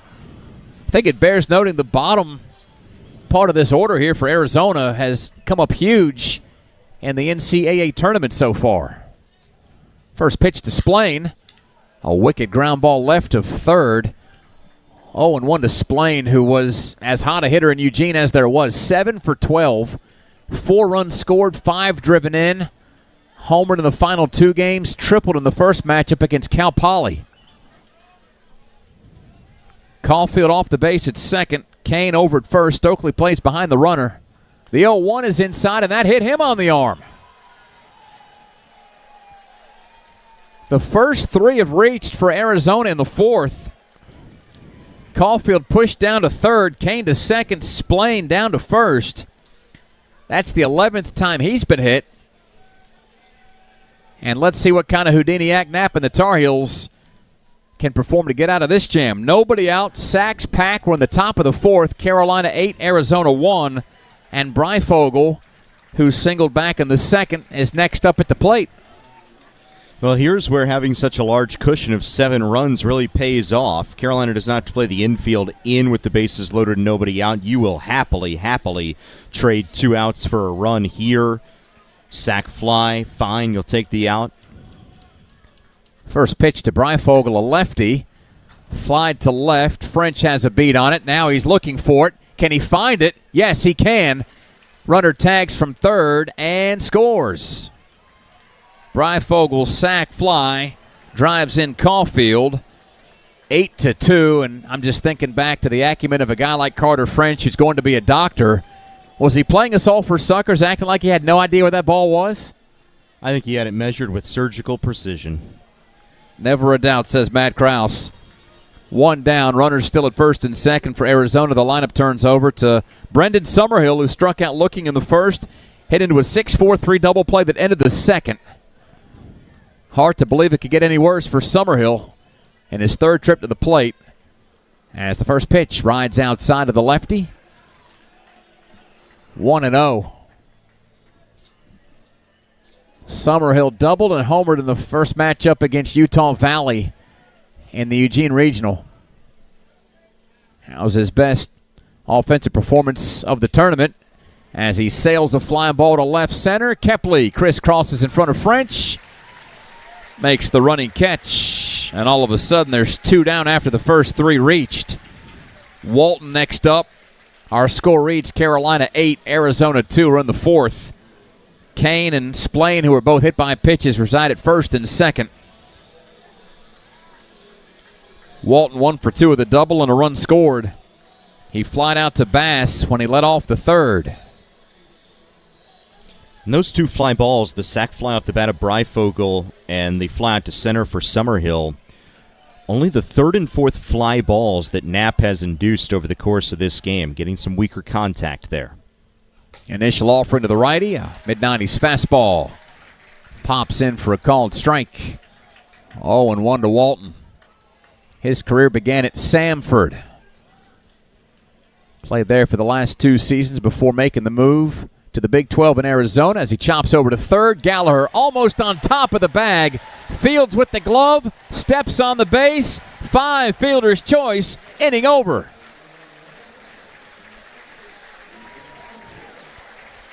Caulfield singles to begin the inning. Kane and Splain both hit by pitches. Breyfogle's sac fly scores Caulfield. Summerhill flies out. Walton grounds over to third. And Matt, the Tar Heels managed to get off the field with just 1 run coming in. And with such a large lead in this game, you will happily take that outcome. The sacrifice fly got the first out, kept on rolling from there, and it's still a 6-run lead. Carolina's got French, Kepley, and Vandenbrake to the plate in the bottom of the 4th. The Tar Heels also hold an 8-2 lead from Learfield. You said you'd never buy your kid candy from the checkout aisle. Or forget extra diapers. You'd never lick your thumb to clean their face. Never, ever become a minivan mom. So when you say you'd never leave your child in a hot car, know it can happen. Cars get hot fast, and kids can be at risk in temperatures as low as 60 degrees Fahrenheit. Never happens. Before you leave the car, always stop, look, lock. Brought to you by NHTSA and the Ad Council. August was born 3 pounds, 9.8 ounces. When I first saw him, it was a whole range of emotions. There's stuff I still want to do. Being a young dad, it's not giving up. It's shifting. I looked through his eyes. I can envision the whole future with him already. To throw the first football to him, give him ice cream for the first time. My life is now devoted to his life. Through all of fatherhood's firsts, never stop being a dad. Visit fatherhood.gov to hear more. Brought to you by the U.S. Department of Health and Human Services and the Ad Council. Today's broadcast is presented by Allen Tate Realtors. Whether you're buying, selling, or staying in your current home, Allen Tate can help. Get a home physical scheduled today. Allen Tate Realtors is the #1 real estate company in the Carolinas and a proud partner of Carolina Athletics. With Matt Krause, I'm Dave Nathan. We are your proud broadcasters of Carolina baseball. The Heels in the Super Regionals for the second consecutive year at home in Boshamer Stadium. And in Game 1 against Arizona, the Tar Heels have amassed an 8-2 advantage as we start the home half of the fourth. With French, Kepley, and Vandenbrake due up, Matt, they'll see a different pitcher. Michael Hilker pulled after an inning and 2/3 where he did not allow a hit and struck out 2. 5 up, 5 down against Hilker, but now Arizona goes deeper into their bullpen for Matthew Martinez, senior right-hander out of Peoria, Arizona, transfer from South Mountain Community College. And Martinez enters the ball game here for the Wildcats, making his 17th appearance. 3-0 with a 3.63 ERA, 17 1/3 innings of work, 13 hits, 8 runs, 7 earned, 6 walks to 18 strikeouts. Opponents bat .220 against him. And perhaps a sign that Arizona feels, despite down by 6, that they are still very much in this ball game as they bring a little bit higher leverage of a reliever in Martinez. French from the left side swings and drives the first pitch foul the other way over the seats. 0-1 of the Heels left fielder who's 0-1 of the strikeout. The only strikeout recorded by the Arizona starter, Owen Kramkowski, whose 17th start this year was a brief one. The 0-1. Breaking ball stays high. 1 ball and 1 strike to French. Kepley on deck, then it's Vandenbrake. Top half of the Tar Heel order has torched Arizona so far as Kepley slams a fly ball to left. That's Breyfogle underneath it, and that is left fielder on left fielder crime. French flies out for the first out of the inning. That brings the Lion King, Kane Kepley, to the plate with the Tar Heels up 8-2 in the bottom of the fourth. More and more of those little plush stuffed animals are making their way to the Bosch, and they're here for about one reason, to be held up over some people's heads when Kepley strides to hit as he's in from the left side. Martinez, first pitch. Well struck into left center, and Kepley's got another hit. A wide turnaround first. Kane is 2 for 2, and he's been on base 3 times. Getting the job done out of the leadoff spot for the Tar Heels. Carolina, despite their success offensively throughout the Chapel Hill Regional, did see a lack of production at the top of the order from Kepley, Vandenbrake, and Stevenson. That duo now a combined 7 for 7 and getting on base with 4 hits and a home run so far in this game. Vandenbrake has taken a couple of walks today. The first motion by Martinez is over to first, and Kepley is safe. Carolina 8, Arizona 2 are in the bottom of the fourth with 1 down and 1 on. It's a righty-righty matchup between Martinez and Vandenbrake as a second throw goes over to first to keep Kepley honest. Kepley, 42 steals this year. 4th most in a single season in Carolina history. First pitch to Vandenbrake. This low 1-0.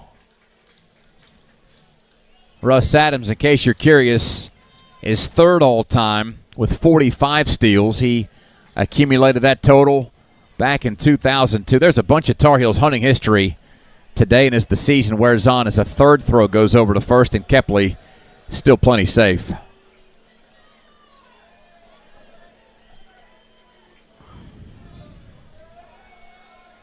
Vanderbrake steps out, and I think we had an eye engagement violation between the pitcher and the hitter.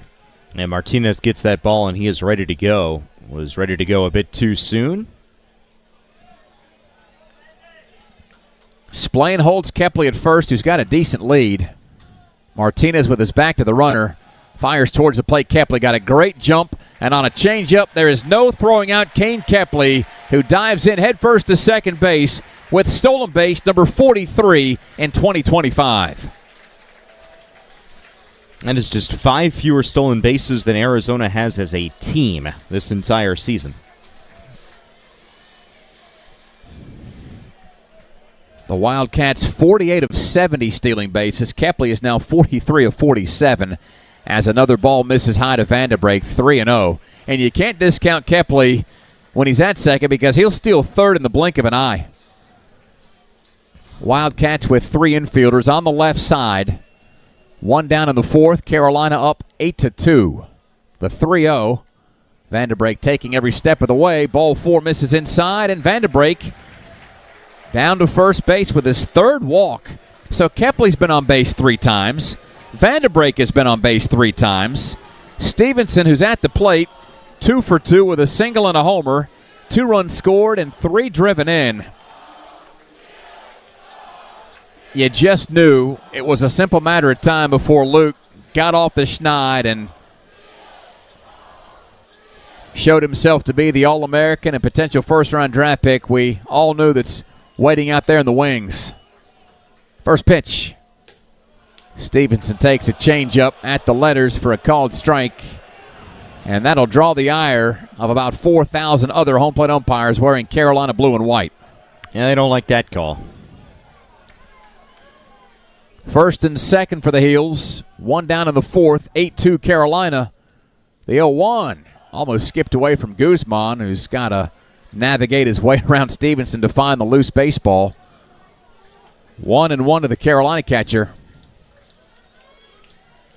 Infield is shifted back around towards the right side, expecting Stevenson to pull. A long look to second by Martinez before the pitch. Stevenson tees off. It's a high, towering fly ball to right. Summerhill got a late jump. He's back in front of the track. Makes the catch. Kepley tags and arrives at third standing up.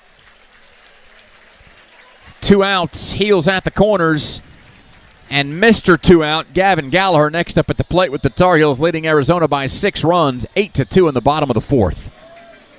That was an interesting route taken by Summerhill to that ball. Not very strongly hit off the bat of Stevenson. Felt like it was going to be a lazy pop-up.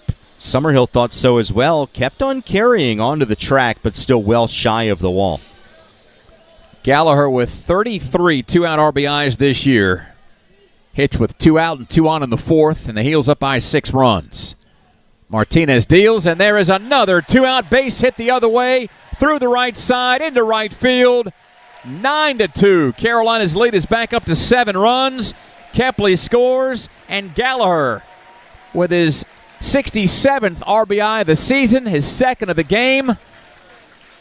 And the avalanche of offense continues to barrel downhill for Carolina. And Gallagher yet again beats the shift the other way. Arizona's been putting 3 fielders on the left side of the infield. Gallagher's gone to right twice. Stokely to the plate with Heels at first and third. It's a 9-2 lead for Carolina. Vanderbrake at third base, Gallagher at first. Splain holds the runner. The pitch fools Stokely into a big swing and a miss. Good changeup, and it's 0-1 of the Tar Heels first baseman, who's 1 for 2 with a 3-run homer. Similar shift employed against Stokely as to what Stevenson just saw. The 0-1. Stokely hits that the other way. The shift is beaten once again, and Vanderbrake in from third. 10-2 Carolina. The Heels, they just won't quit.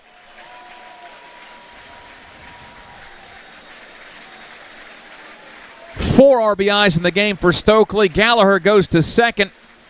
And we continue in the bottom of the fourth. Madera next up to the plate, hunting his first base hit. Breaking ball that got a lot of the plate, and Stokely goes the opposite way with it. Tar Heels piling on with 2 outs. Now the largest lead of the day at 8 runs, 10-2. First pitch, Madera hits that up in the sky left side. It's the third baseman, Mekalakis, near the Argyle in front of the Heels dugout to bring it down. And that's the inning. After French is retired on a flyout, Kepley singles and steals a base. Vanderbrake takes a walk. Stevenson flies out. Gallagher and Stokely with back-to-back RBI singles before Madera pops foul to third. The Tar Heels have a 10-2 lead on Arizona. After 4 innings, it's game 1 of the Supers from Chapel Hill, and it's Tar Heel baseball from Learfield.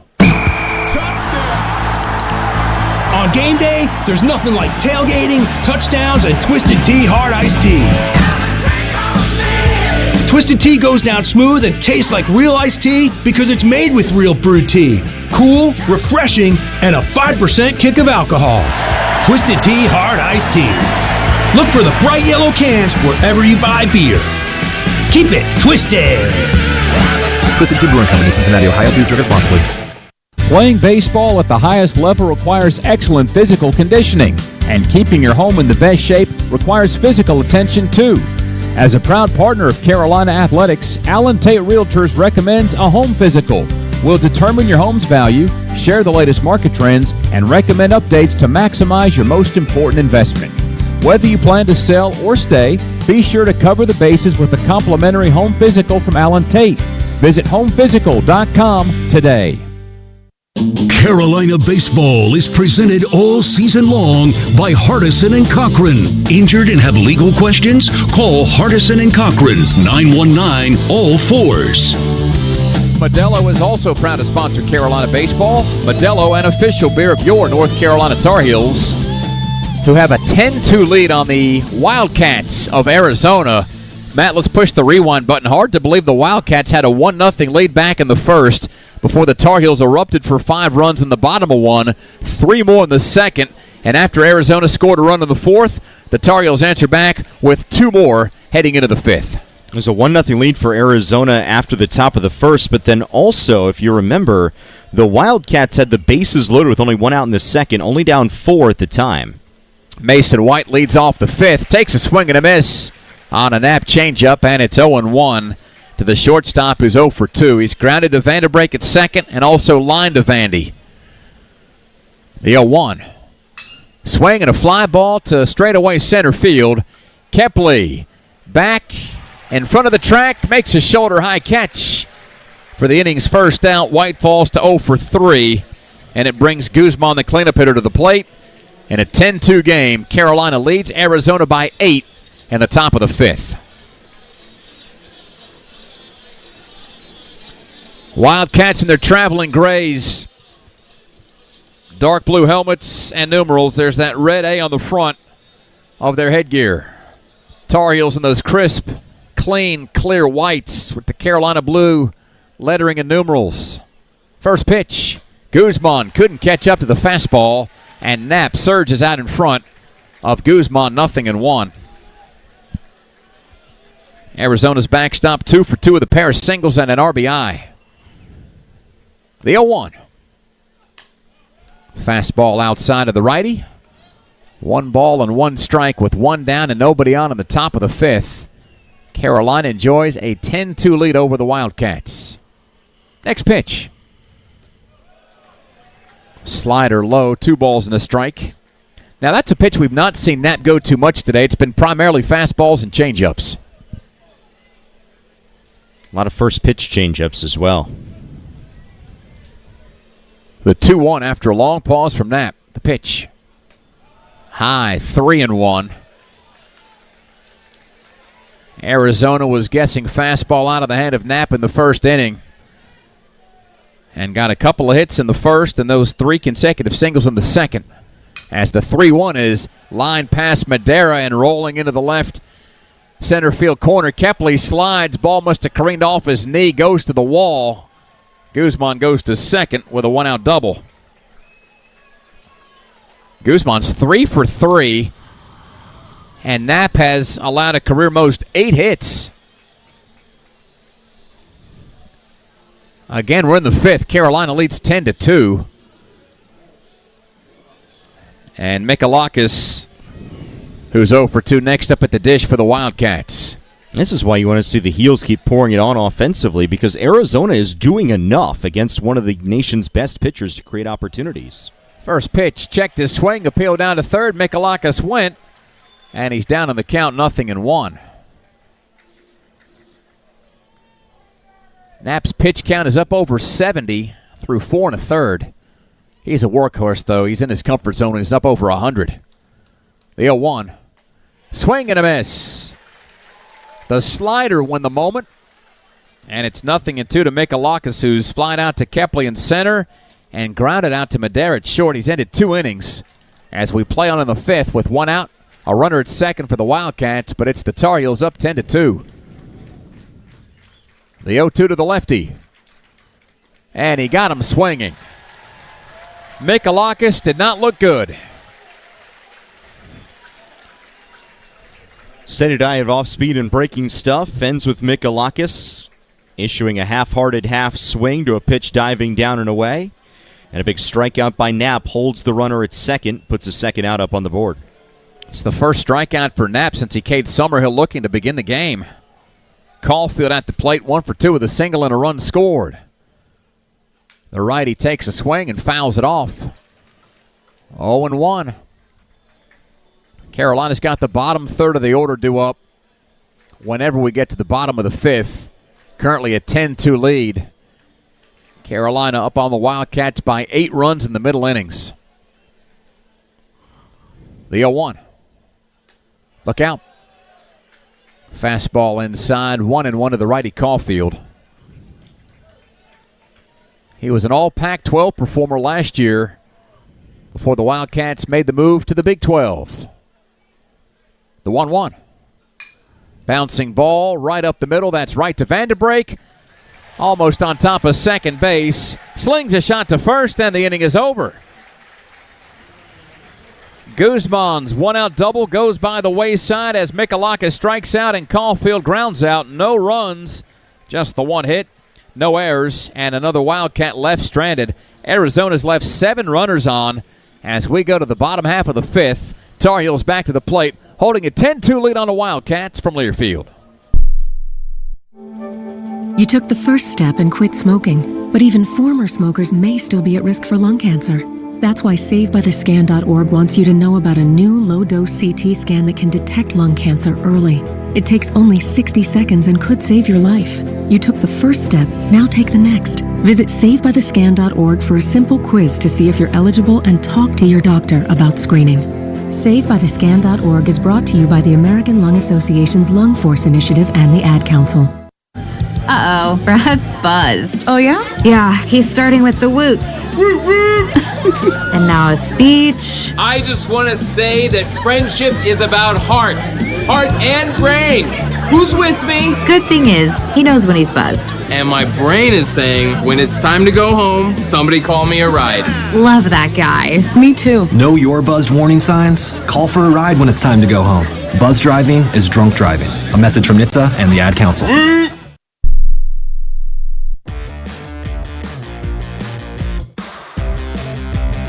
Are you facing legal questions after an injury from an accident or at work? Don't wait another second. Reach out to Hardison & Cochran at 919 all fours. Legal consultations come at no cost and are completely confidential. If making a phone call isn't your thing, visit lawyernc.com. That's lawyernc.com. Hardison & Cochran, your trusted North Carolina injury lawyers and proud sponsors of Carolina Baseball. Matt, the Tar Heels have a 10-2 lead on Arizona heading into the bottom half of the 5th, and the Wildcats have a new arm out on the mound. It's Colin McKinney. He's a sophomore right-hander, 6'5", 214, out of Nassau, Bay, Texas, that is. Transfer from Baylor.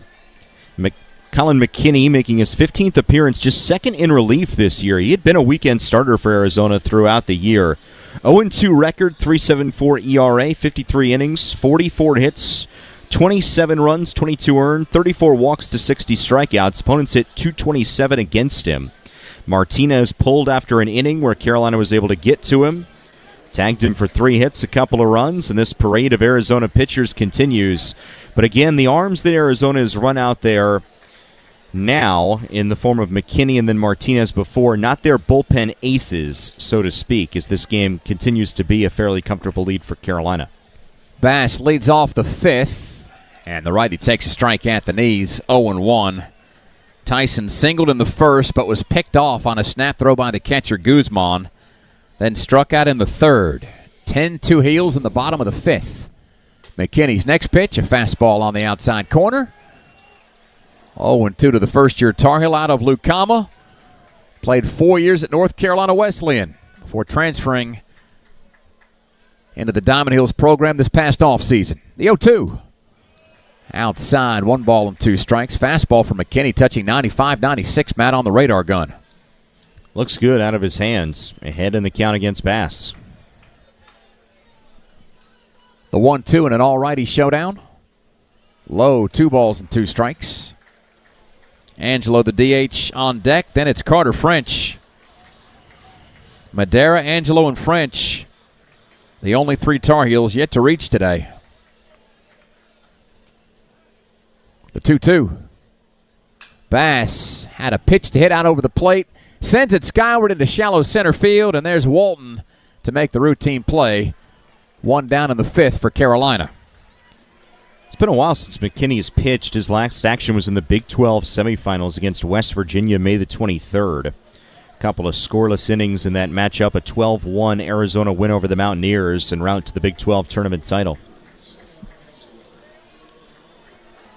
Angelo to the plate. Flied out to end the 1st, struck out to end the 3rd. We're in the bottom of the 5th. Carolina 10, Arizona 2. The righty heaves to the lefty. Breaking ball never looked good out of the right hand of McKinney, and it's 1 ball and no strikes to Angelo. Had his first career 2-homer game as a Tar Heel against Oklahoma last week. Second pitch, fastball down and in. 2-0 to Angelo, who had 4 multi-home run games in his previous stint with Montclair State. He played there from 2020 to 2024. Turns on this one. The 2-0 one hop to second. That's right into the shift. Caulfield on the outfield grass. Tosses to first. Angelo's set down, and there's 2 away in the 5th, which brings French to the plate in a 10-2 game led by Carolina. If you're perhaps a Carolina baseball casual who's jumping on the bandwagon at the right time of the year here in the postseason, you hear Dave talking about these players who played 4 years at the D3 level and then having another year of eligibility. NCAA gave a waiver that in non-D1 baseball, 2021 did not count. First pitch to French, inside, 1-0. And so that's benefited a guy like Alex Madera, who's back for his 2nd season with Carolina after playing some D3 ball at Arcadia. It's helped Jackson Vanderbrake. It's helped Tyson Bass, and Angelo, as another ball misses inside to French to make it 2-0. It's a sport that lends itself like no other to the Division II, Division III ranks to find players that can still play at this level. The 2-0. Swinging a foul ball at the plate. 2-1 the count to French with 2 down and nobody on. Heels 10, Wildcats 2. We're in the bottom of the 5th. Under sunny skies in Chapel Hill, game 1 of the Super Regional. Second baseman Caulfield way back on the right center field grass as French takes ball 3 inside 3-1. McKinney's missed in the same spot each time to the Tar Heel Jr. McKinney's got a chance here to issue a 1-2-3 inning, but if you put French aboard, back to the top of the order in the red-hot Kane Kepley. 3-1. Low, ball 4, and he lost him. French reaches for the first time. And here comes the aforementioned Kane Kepley. Hit by a pitch in the 1st, tripled in the 2nd, singled in the 4th. He scored 3 runs and has been the ultimate table setter for Carolina and helping pace the Diamond Heels to a 10-2 advantage over the Wildcats of Arizona. French leads off the bag at first. McKinney from the stretch.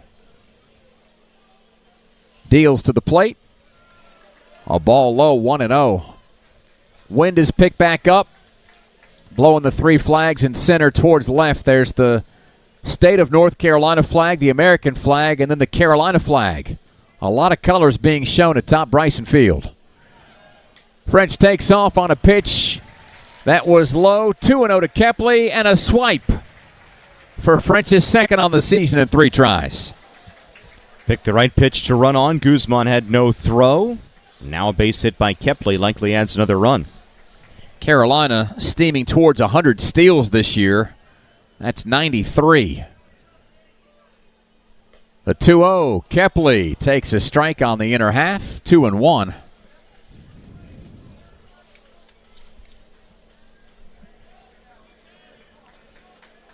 French leads off at second base.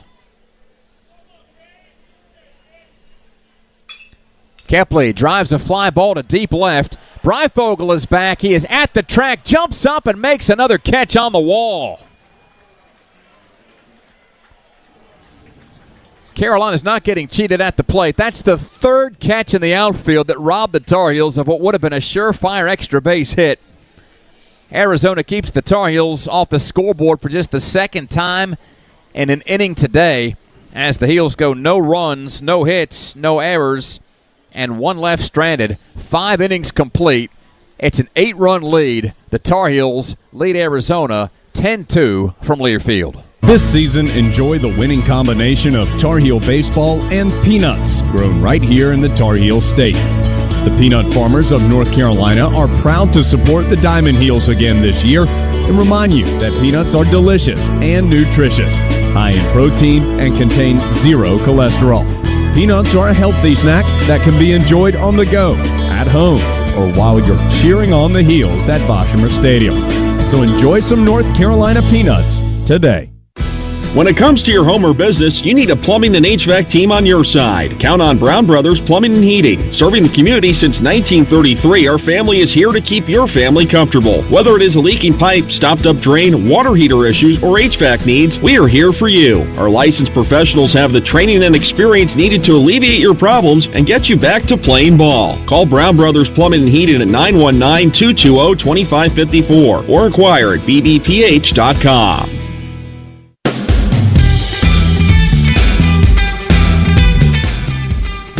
Are you facing legal questions after an injury from an accident or at work? Don't wait another second. Reach out to Hardison and Cochran at 919-ALL-4s. Legal consultations come at no cost and are completely confidential. If making a phone call isn't your thing, visit lawyernc.com. That's lawyernc.com. Hardison and Cochran, your trusted North Carolina injury lawyers and proud sponsors of Carolina baseball. Dave Nathan and Matt Krause, your proud broadcasters of Carolina baseball. High atop Boshamer Stadium behind home plate, soaking it all in as we start the 6th. Carolina leads Arizona 10-2. The Wildcats bring the bottom third of the order to the plate. Andrew Kane, Tommy Splain, Easton Breyfogle to get their third look at Jake Knapp, who's 77 pitches into his 15th start of the season. And even with all the traffic behind him, he is in line to go 7, if not 8 innings in this game. First pitch, fastball outside of the lefty. Kane 1-0. Knapp has gone at least 5 innings in his last 14 starts now. Kane 1 for 1 at the plate with a single and an HBP. Looks at ball 2 inside, 2-0 to the DH. Kane grew up in Oro Valley, Arizona. The 2-0. Outside 3-0. Arizona Daily Star calls his hometown the upscale tech mecca of Arizona, about 6 miles north of Tucson. The 3-0. There's a strike over the heart of the plate, 3-1. Matt, when I think upscale tech mecca, I think I'd stick out like a sore thumb in that community. Yeah, that's certainly a descriptor. The 3-1 from Knapp. Lifted left side foul, 3-2. You know me, there's nothing upscale about the way I do business. And when you think about me, tech might be the last thing that comes to mind. I am always in awe whenever I come in this radio booth and see your handwritten notes on a piece of cardboard. payoff pitch. Driven to right center. Kepley makes the catch, and there's one down. I like the way that you worded that. You see the notes, but you can't read them. They're unreadable. The thing I've learned long ago, and this is breaking the fourth wall a little bit, about broadcast preparation is all that matters is that it works for you. Tommy Splain next up to the plate with one down in the top of the sixth. Carolina leads Arizona 10-2. We can see that clear as day on the scoreboard in left center. It's a righty-righty affair here as Knapp kicks and fires. A half swing and a miss on the fastball. 0-1 to Splain, Arizona's first baseman. Next offering. Off speed, but still a strike on the outside corner. 0-2 to Splain. Tar Heels play him straight up around the infield. Two infielders on either side of second base. The 0-2. Knapp fires high, 1 ball and 2 strikes. Sprains from Los Gatos, California. Translation, the Cats. I knew because that. Cougars and mountain lions are indigenous to the region. The 1-2. Softly bounce ball over to short. Madera hoovers it up. Fires to first, and there's 2 down. Kraus? Took Spanish in middle school, high school, semester of it in college.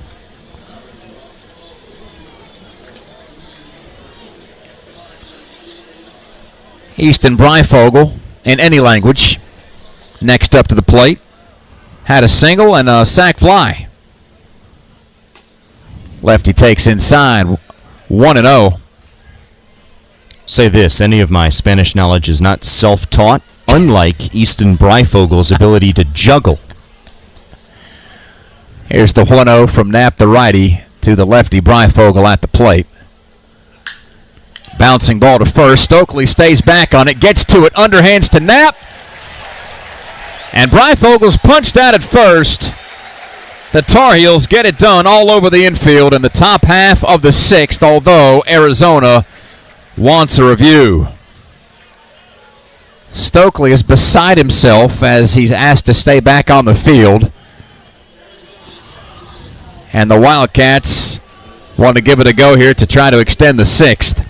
If it's over, Knapp has needed just 89 pitches to get through 6 innings, with Vanderbrake, Stevenson, and Gallagher, the 2, 3, and 4 spots, 2 up next in the order. If the call is overturned, and there's already been one overturned call today that benefited Arizona, the Wildcats have Summerhill due up next to the plate. And what's a 10-2 game? The Tar Heels have had the advantage ever since the bottom half of the first. So we wait. And Matt, while we wait, you think you've got the eagle eye up in the press box. That giant cleat of Knapp, you think, beat the runner Breifogel to the bag.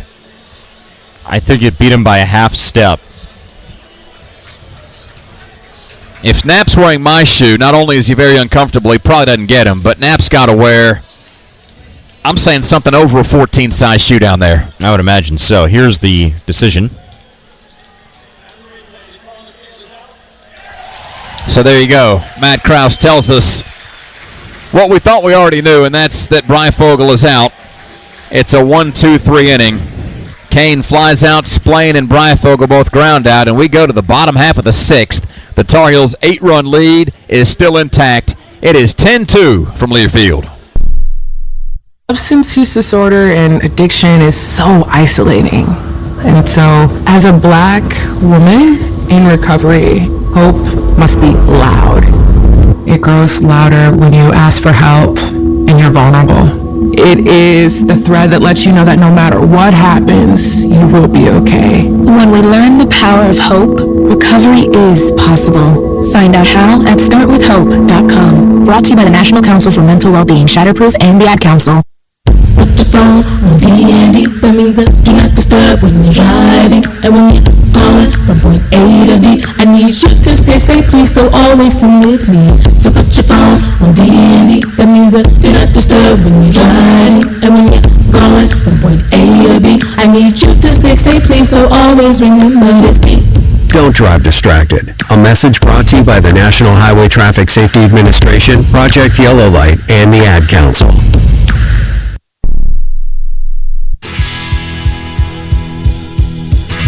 In baseball, you need a great game plan. Same with your healthcare benefits. That's why more people trust Blue Cross and Blue Shield of North Carolina, the state's most preferred health insurer.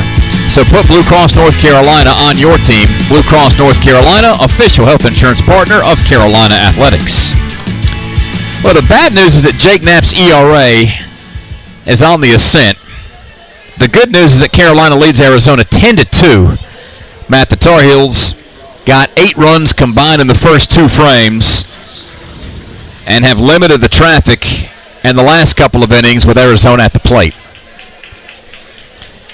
Arizona went 1-2-3 for the first time today in the top of the 6th. Wildcats have left 7 on base throughout the game. Vanderbrake leads off the bottom of the 6th. Righty takes a pitch inside, 1-0. Vanderbrake has walked 3 times and scored 3 runs. He scored 8 runs so far in the NCAA tournament. Next pitch lifted over our heads and foul. 1-1 to the Carolina second baseman. Stevenson on deck, then it's Gavin Gallagher. The 2, 3, and 4 spots for Carolina. And the Heels half of the 6th, leading the Wildcats 10-2. Next offering. Strike down the middle, 1-2. Second baseman Caulfield playing just barely on the third base side of the bag on the outfield cut. First baseman splaying on the dirt between first and second. Changeup hit between the second baseman and the shortstop. Vanderbrake will find a soft spot in that defense, and he's got his first hit aboard for the 4th time. And Carolina right back in business to start the bottom half of the 6th. Talked to Jackson yesterday about how his season has seemingly taken off ever since he was put into the 2 spot in the order, and that was back around early to mid-April when Carolina won those home series against Duke and Wake Forest. And he said that it was more a coincidence than a correlation. That's when he just started seeing the ball better, started barreling him up more, and it's paid dividends for the Heels with him batting in the 2 spot and swinging the bat so effectively in the back half of the season. Stevenson has swung it effectively today. An RBI single in the first, a 3-run homer in the second, and a long fly out to right in the 4th. We're in the 6th. Heels 10, Wildcats 2. Game 1 of the Supers in Chapel Hill. First pitch to the Carolina catcher. Breaking ball outside of the lefty. A ball and no strikes. The count to Stevenson. Vanderbrake over at first. Splain holds the runner. The shortstop White and the second baseman Caulfield on the right side of the infield. The 1-0. Fastball on the inner half, taken for a strike. 1-1 to Stevenson. He was 1 for 7 in the Supers last year with a run scored and an RBI. The Tar Heels swept the West Virginia Mountaineers to make it to Omaha. The 1-1. Pitch outside, 2-1. Not a lot of production returned to this year's team from what Carolina did last year at this stage of the event. Gallagher was just 1 for 8 last year in the Supers with an RBI. Madera also 1 for 8 with a run scored. French and Vanderbrake didn't play as Stevenson takes a ball under his elbow to make it 3-1. Of course, when you had Vance Honeycutt last year in the Supers, didn't need much else. Homers on consecutive pitches at one juncture. The 3-1. Swing and a miss. Couldn't touch the fastball. 3-2. You know, we're talking about coincidences. Arizona was due to be Carolina's opponent last year. They were the host team in the Tucson Regional, which was matched up against Chapel Hill. And they were swept by West Virginia. That was back when they were in different conferences and could play each other in a regional. That couldn't happen now. Payoff pitch. Runner goes from first. Line drive to center. Easy play for Walton, and Vanderbrake has to head back to first. Even though that's an out, Stevenson has to feel good about the way that he got his bat around. 1 down in the 6th, and here comes Gavin Gallagher.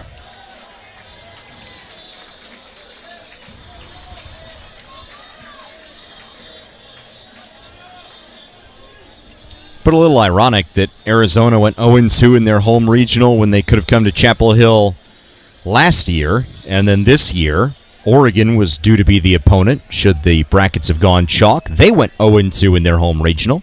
And it's Arizona that makes the trip across the country. First pitch to Gallagher. Down and away from the right-handed hitter, 1-0. Gavin drove in a run with a single in the first. Came around to score the fourth run in that 5-run inning. Flied out to center field in the second, and then another RBI single with 2 down in the fourth. The 1-0. Chopper to Coach Forbes. Makes the nice bare-handed play left of the third base coach's box.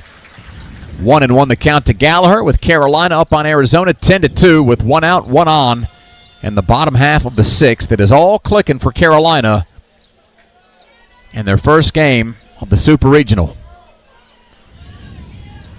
Wind is picked up and blows to left. The 1-1. Gallagher picks up on that and sends a single into center field. He's got 3 base hits today, all singles. It pushes Vanderbrake into scoring position. And Hunter Stokely next up to the dish.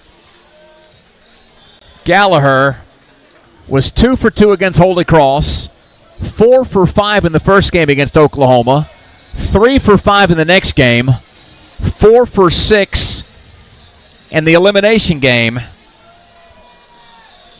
And I don't know, Matt, if there's a way to throw cold water on this kid. He has been that good. An incredible run for Gavin Gallagher. Run that really started going back to his performance at Pittsburgh when he had those 3 home runs in one game against the Panthers in the Friday night game there late in April. I mean, this is 6 consecutive multi-hit games. That's just not something that happens, especially when you think about it happening against the cream of the crop ACC competition and the ACC tournament. And now that we're into the Supers after going through what could have been a really pesky regional. It's 6 straight games against really, really good teams. Florida State, Clemson, Oklahoma, Arizona. Quick mound meeting for Arizona, which gives us time to take a quick station ID 10 seconds down the lines on the Tar Heel Sports Network.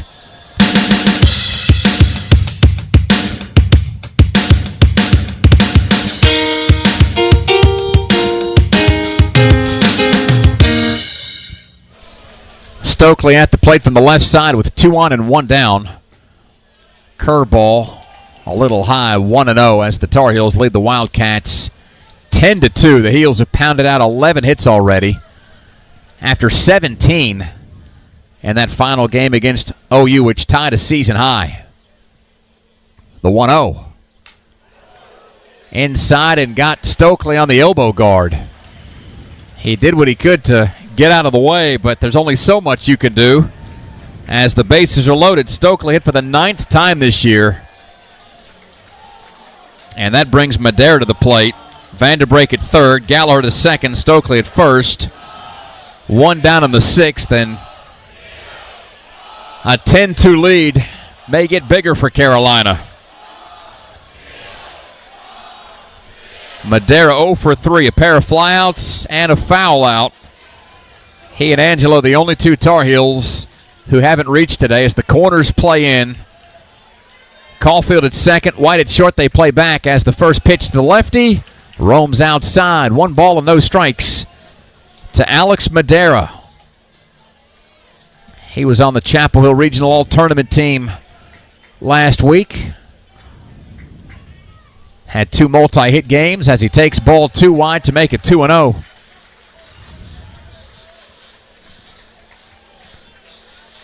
Folks, atop that last bleacher in Karen Shelton Stadium overlooking the right field wall here at Boshamer Stadium, taking in Carolina baseball as the 2-0 to Madera. Bashed the other way, foul past the seats, and probably right on top of somebody's lunch and the hospitality tent. And it was hospitable earlier today. A little brunch action down there earlier today with the noon start. Great spread put on by the operations crew. First-class operation all the way around here in Chapel Hill is the 2-1. Madera knocks that the other way into left field. Scores Vanderbrake. Coach Forbes sends Gallagher. The throw is cut off. It's a 12-2 Carolina lead. Alex Madera delivers A 1-out, 2 RBI single, and the Tar Heels lead by double figures.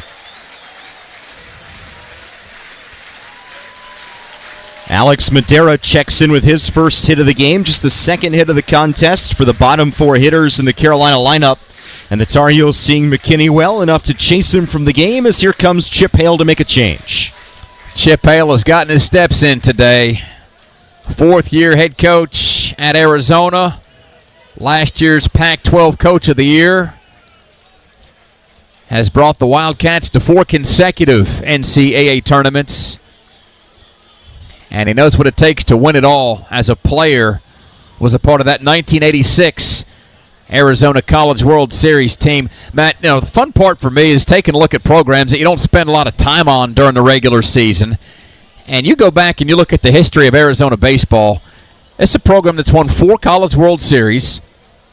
They've been a finalist 4 times. They've made it to Omaha 18 times while they're on the wrong end of a 12-2 score here in the 6th. This is a program that has experienced about as much success in this sport as anybody.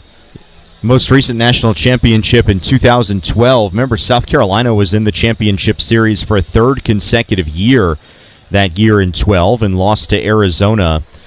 And the Wildcats, about this, since the NCAA went to the super regional format, which was in 1999, previously it was 8 regionals across the country of multiple teams beyond just the 4, and those 8 regional winners would go to Omaha. Then in 99, the super regional format was instituted.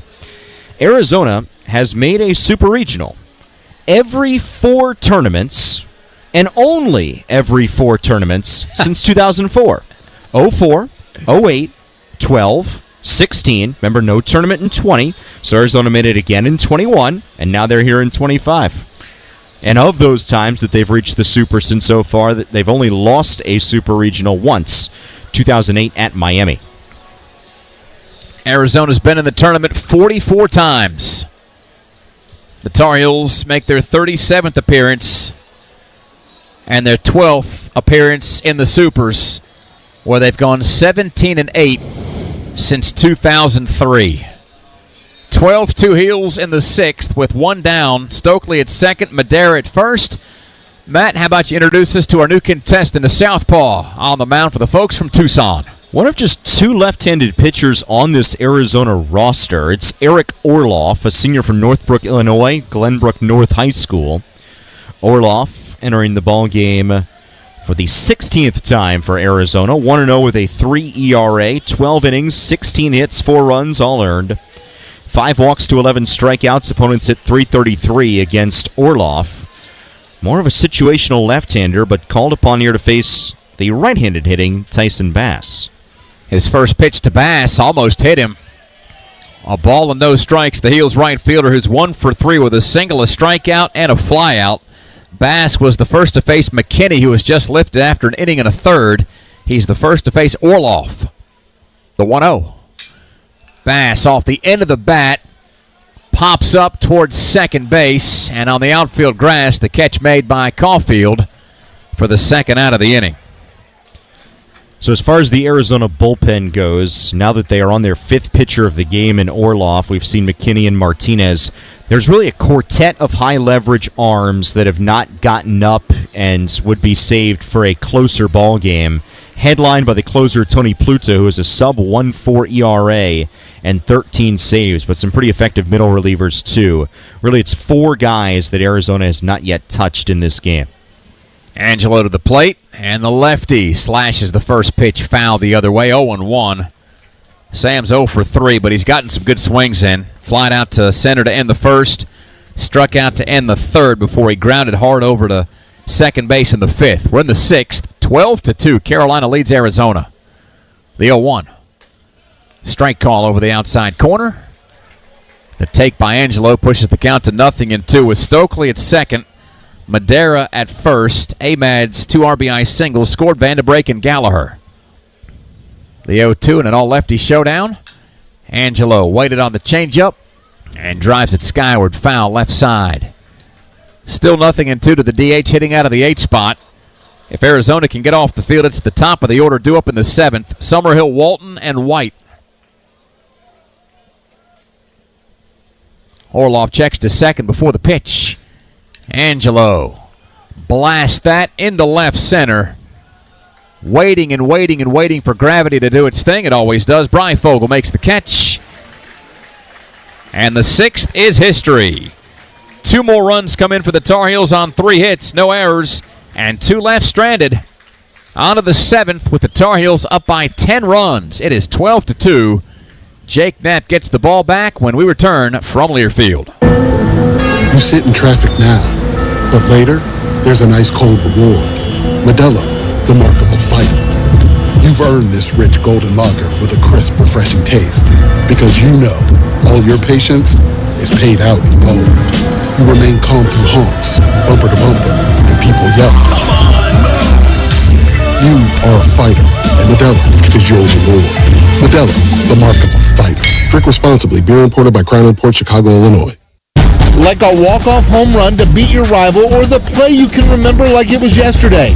Penn Station East Coast Subs fuels your passion for greatness. With a menu featuring an array of mouth-watering grilled submarine sandwiches, fresh-cut fries, and hand-squeezed lemonade, let Penn Station Subs make every day feel like game day. Penn Station East Coast Subs is happy to serve you with 6 locations right here in the Triangle. Come see us in store or order online. Penn Station East Coast Subs. It's all about good taste. Carolina Baseball is presented all season long by Hardison and Cochran. Injured and have legal questions? Call Hardison and Cochran, 919-ALL-4s. 12-2, Carolina leads Arizona heading into the 7th, which comes with a peanut fact of the game. Peanuts contain 7 grams of protein and 3 grams of fiber per serving, along with 19 other vitamins and minerals. Peanuts are a locally grown, affordable, and versatile ingredient that's a great source of plant-based protein and always a hit. NC Peanuts are a proud supporter of Tar Heel Baseball. Visit aboutpeanuts.com to learn more. Matt, we've learned the Tar Heels, pretty good baseball team. Getting through the ACC Baseball Championship, claiming the title, routing Oklahoma in the regionals, and up 12-2 on Arizona in the Supers, as Summerhill leads off the 7th with a foul ball to fall behind 0-1. And it is worth noting that, as was the case in regional play, as was the case in the ACC Championship game, there is no run rule. So Arizona being down 10 at the stretch would not end the game. Another foul ball puts Summerhill behind 0-2. He struck out looking to begin the game. Hit into a 6-4-3 inning-ending double play with the bases loaded in the 2nd. And then flied out to center in the 4th. The 0-2 to the lefty. Veers wide, 1 ball and 2 strikes to the Arizona right fielder. Tar Heels play him straight up around the infield. The 1-2. Hit on a hop over to short. Madera on the outfield grass. Pumps and throws. Stokely extends. And there's the first out in the 7th. Madera, so sure-handed. I asked Coach Forbes last month about his play. And while I don't think anybody's going to say that he's the best shortstop to ever play at Carolina, he is as good as any that's played here defensively. That is what Coach Forbes says about Madera, and that was far from a routine play. Had to field it on a hot backhand, zipped it over to first in time. First pitch to Walton gets a swing and a miss, and the outfielder down in the count, 0-1. He's 1 for 3 with a double and a run scored as we reside in the 7th, 12-2 Heels. Next pitch, waist-high strike. Taken by the junior Walton, no balls and 2 strikes. Walton was on the all-tournament team at Eugene as he looks at a ball downstairs, 1-2. Easy call. He was 7 for 14 with 4 runs, 8 driven in. Homered 4 times, including 3 in the championship game. Also doubled twice. The 1-2 to the righty. Did he lay off? He could not. Pitch gets away from Stevenson. It was outside. The throw down to first is in plenty of time. And there's a strikeout and 2 down. Only the 3rd strikeout of the game for Knapp. But he's trusted his defense behind him as Carolina leads 12-2. We're in the 7th with the bases clear and 2 away. Knapp's pitch count at 97.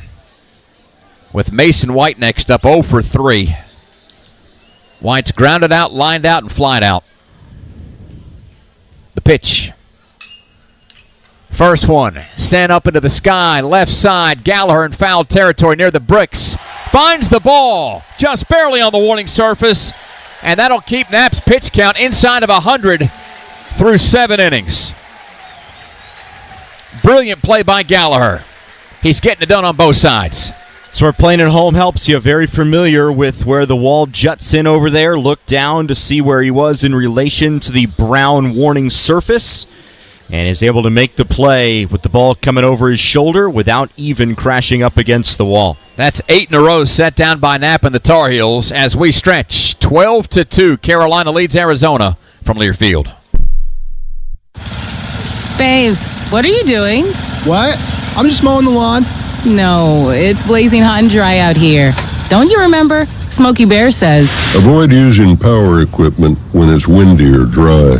Where'd you learn this? Oh, it's on SmokeyBear.com with many other wildfire prevention tips. Right. Thanks, Honey Bear. Because remember, only you can prevent wildfires. Brought to you by the USDA Forest Service, your state forester, and the Ad Council. Ma, is this how you feed a hamster? I think so. Is my homework right? I think so. Is, this milk still good? I think so.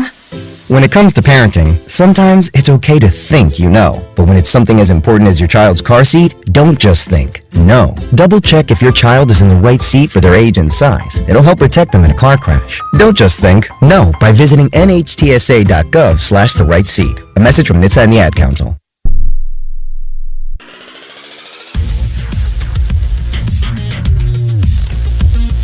It is that time again. Basketball camps are back, and young men who will be in 6th or 7th grade during the 2025-2026 school year can apply for a scholarship through their local electric cooperative to attend the UNC basketball school this month. Apply online at ncelectriccooperatives.com/sportscamps. North Carolina's electric cooperatives building a brighter future for people and communities across the Tar Heel State. The Tar Heel State plays home to the Super Regional between Carolina and Arizona. Heading into the bottom half of the 7th, the Tar Heels lead the Wildcats 12-2. French, Kepley, Vandebrake due up against Orloff, who kicks and fires a strike on the outside corner. French falls behind 0-1. Matt, we've got a couple of changes defensively for the Wildcats as well. Summerhill, the right fielder, goes to center field. Also, TJ Adams takes over in right. Next pitch outside, 1 ball and 1 strike. So that means Aaron Walton is out of the game. One of the best players for Arizona. And I don't want to speculate too much, but he didn't exactly run out that strikeout where the throw was made down to first base, as French ahead in the count 2-1 on the ball taken. Again, don't know for sure why that change was made, but I know this. There are certain programs that if you don't hustle, you don't play. The 2-1. Bunt shown by French, taken outside. 3-1 of the Tar Heels left fielder, leading off the bottom of the 7th with Carolina up 12-2. Well, you think about it now for Arizona, even as much as they got done offensively earlier in the game with only 2 runs to show for it, by the way, it's now desperation time. 3-1. French whacks that foul the other way, and it's over the seats. 3-2. Carter's 0 for 2 with a walk and a stolen base, by the way. I'm not talking desperation time on this game. It's desperation time on your season. You figure that if you don't come back here, you're going to have to win 2 the next 2 days if you're Arizona. Payoff pitch to French. Misses outside, and Carter's got to lead-off walk, his second free pass taken today. And so if you're Chip Hale, you know, your team had been playing well, 8 straight wins into this Super Regional, but the nature of the beast here in the postseason is you drop 1 and you're facing elimination the rest of that round. And if he's going to try and spark his ball club, knowing what they've got to get done, would have to imagine that benching one of your best players, as long as it's a player who can take it, that certainly sends a message. Kepley at the plate from the left side. Looks at a strike, 0-1. You remind me of a conversation I had with one of my old football coaching buddies. I asked him before a season got started after he had retired what were some of the things he liked to do in preseason practice. I'll give you the answer after this pitch. On the outside corner, it's 0-2 to Kepley. He said part of his preseason routine was kicking his best player off the team because now he had everybody's attention. I think he said that half jokingly, but I got the message, and I think his players did too. The 0-2. Kepley bounces to short with the shift on. It's White stepping on the bag and throwing to first to get Kepley by a half step. 6-3. Quickly 2 down. And Coach Forbes takes issue with something that happened, I think, over there at second base, which could draw a review.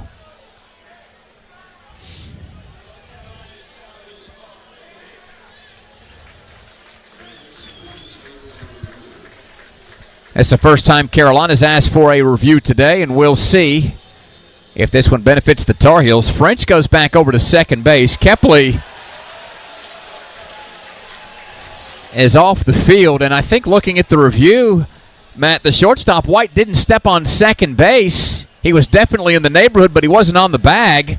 The throw to first looked like it was in time. This should help Carolina because French would be safe, and as the lead runner would be positioned at second base. So Kepley is going to be out here. That's not the question. White fielded the ball at short, threw to first in time. That is a force play every time, running down the line at first. Kepley is out. Why this is going to get overturned is because White threw the ball before he stepped on the bag at second base. And so therefore, Carter French would be safe. And French kept on going toward third, so it's then where do you put him? I would presume that answer is third, but French should be safe here because in that circumstance, it is a force play at second base, but White stepped on the bag at second without possession of the ball. White had a Herculean weekend in Eugene as the most outstanding player in that regional. Homered 10 times last month, but has suffered through an 0-for-4 outing today at the plate and might have bungled one in the infield with the Heels up 12-2 in the bottom of the 7th. Here come the umpires out of the review area. Let's check and see if that is indeed overturned.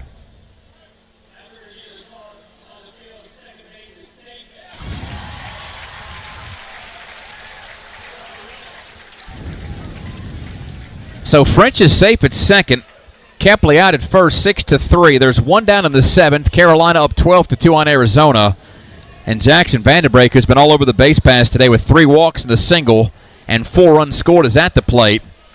He's reached safely the last 6 times he's been at the dish, and 7 out of the last 8 going back to the 4th inning against Oklahoma in Game 7 of the regionals.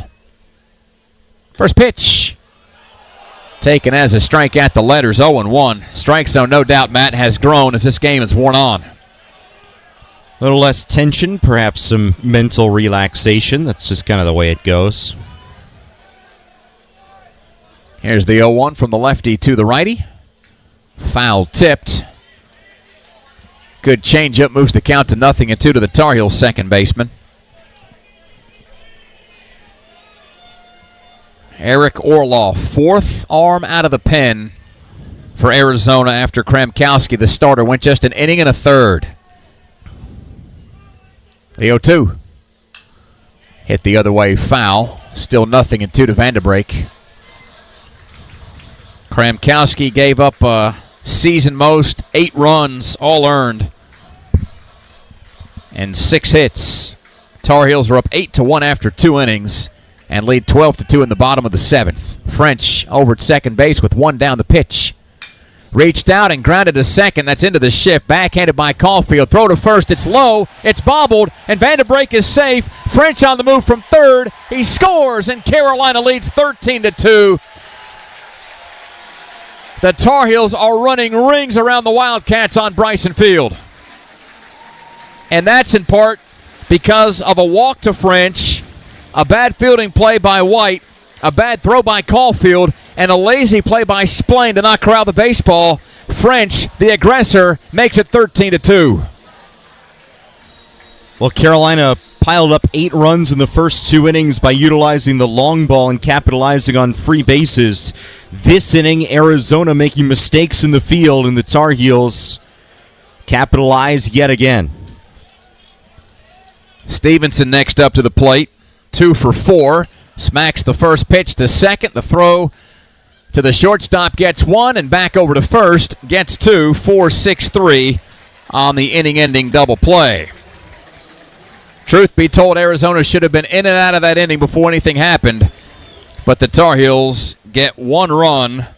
Arizona commits 1 error, and the Tar Heels take a 13-2 lead into the 8th. Jake Knapp has got the ball, and we're back in just a moment. It's Carolina Baseball from Learfield. Hello, I'm Ben Cochran, managing partner at Hardison & Cochran, attorneys at law.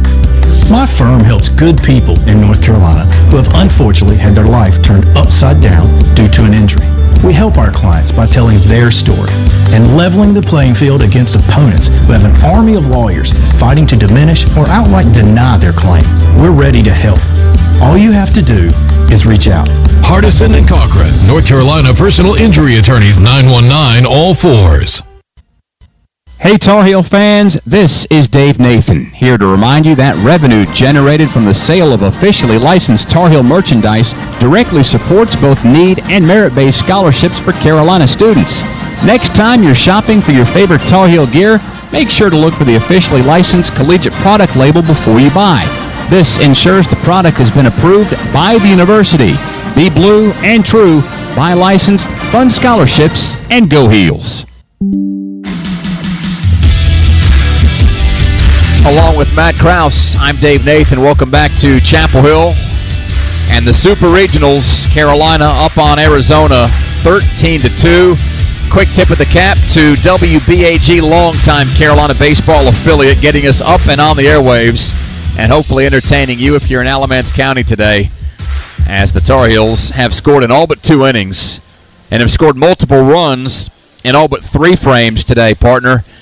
En route to an 11-run lead entering the 8th. Guzman, Michalakis, Caulfield, 4, 5, and 6 spots due up against Jake Knapp, whose pitch count sits at 98 through 7 innings. And there was some concern, believe it or not, early in this game about Jake Knapp. Arizona struck against him in the first inning. They loaded the bases with only 1 out in the second. Carolina sent guys down to the bullpen in the second inning of a Jake Knapp start. Yet he rolls that inning-ending ground ball. Tar Heels add 3 more in the bottom of the second, and it's been all cruise control since. First pitch to Guzman. Fastball slashed foul the other way. 0-1 to one of the few guys that's had Knapp figured out this year. Guzman's 3 for 3 with 2 singles, a double, and an RBI. Arizona, though, on the wrong end of a 13-2 score in the top of the 8th. Vanderbrake, Madera, Gallagher, all between second and third. Next pitch. Fastball, outer half, taken for a strike. 0-2 to the Arizona backstop. Wind has slowed. Still plenty of daylight. The 0-2 pulled between short and third and into left field. Guzman's 4 for 4. And that's the 9th base hit for Arizona. The most hits that Knapp has allowed in his career, whether it's been here at Carolina or at Walter State. The Wildcats have piled up hits, but just no runs to speak of, relatively speaking. 13-2. Carolina leads by 11.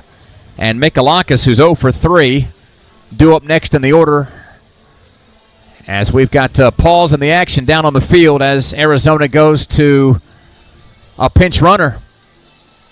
It's Matisse Mira, a Frenchman. Arizona's SID asked the kid the first time he met him, how do you say your name? And Matisse said, you got to guess first. Here's Coach Forbes out of the dugout. Again, this doesn't mean there's always going to be a change, but at this juncture in the game, it's likely as Coach Forbes makes the move before he even gets the mound, and this will be it for Big Jape, who hands off the ball, gets a pat on the back. And how about this salute for a young man that is on the precipice of Carolina history today? One win away from tying the all-time record that stood for almost a half-century. Knapp disappears into a corridor of Carolina blue and white in the third base dugout. And the Tar Heels go to Tom Shimoleski out of the bullpen. This call is brought to you by your trusted and local home repair company, Triangle Home Repair and Paint. Contact them today and get your honey-do list done now. Matt, I've been up here in the booth with you all afternoon, but it's almost as if there was an agreement between innings. If anybody reaches, Jake's coming out of the game. And that was a quick hook without a lot of discussion, as if everybody knew what the drill was. 7 innings plus, 101 pitches for Knapp as he walks off the mound at Boshamer Stadium for the final time.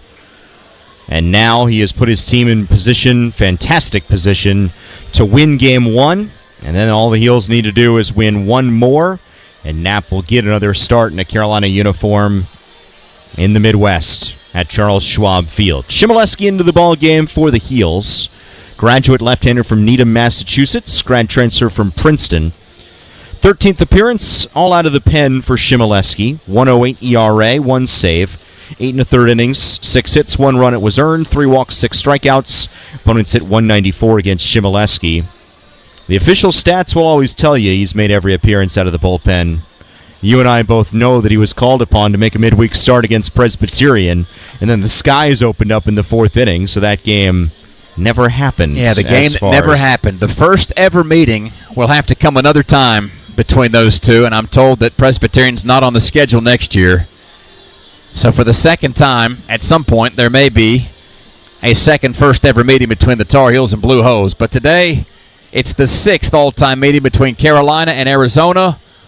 The Wildcats took 2 out of 3 from the Heels back in 1985. Carolina won in Chapel Hill in 1989 at the Carolina Invitational in 10 innings. Arizona won the last matchup a year later in 1990. Today it has been all Carolina all day long, up 13-2 in the 8th as the Heels go to Shimoleski to see Maddox Mikalakis.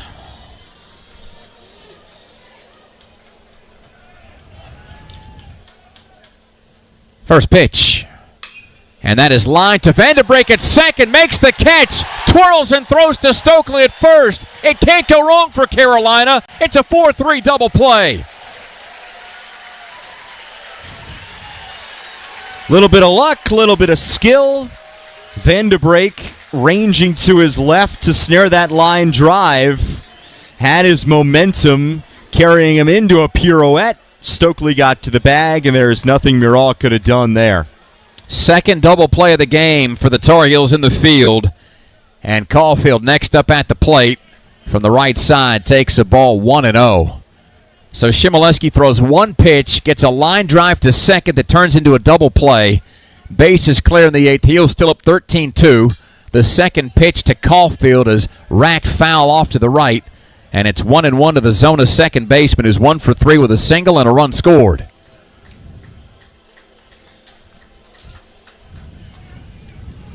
Shimoleski kicks and fires. The 1-1 slapped again the other way, foul. 1 ball and 2 strikes to Caulfield. The Tar Heels have Gallagher, Stokely, and Madera due up in the bottom of the 8th. However and whenever we get there. The 1-2 to the righty.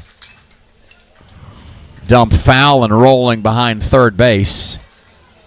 Knapp is out of the dugout to rescue the loose change. What doesn't this kid from Greensboro do? Not much. Lose. There's your answer. The 1-2. High. 2-2. Just in case you're curious, Knapp's last loss was 734 days ago in Terre Haute, Indiana against Iowa in the 2023 regionals. The 2-2. Fastball outside, 3-2 to Caulfield. Since then, Knapp has missed an entire season and set a single season on fire in 2025. The payoff pitch. Outside ball 4. That's the first walk issued today by a Carolina arm. 1 on with 2 down in the 8th. Kane due up next in a 13-2 game led by Carolina. Tar Heels have 13 runs, 12 hits, no errors. Arizona 2 runs, 9 hits, and 1 error.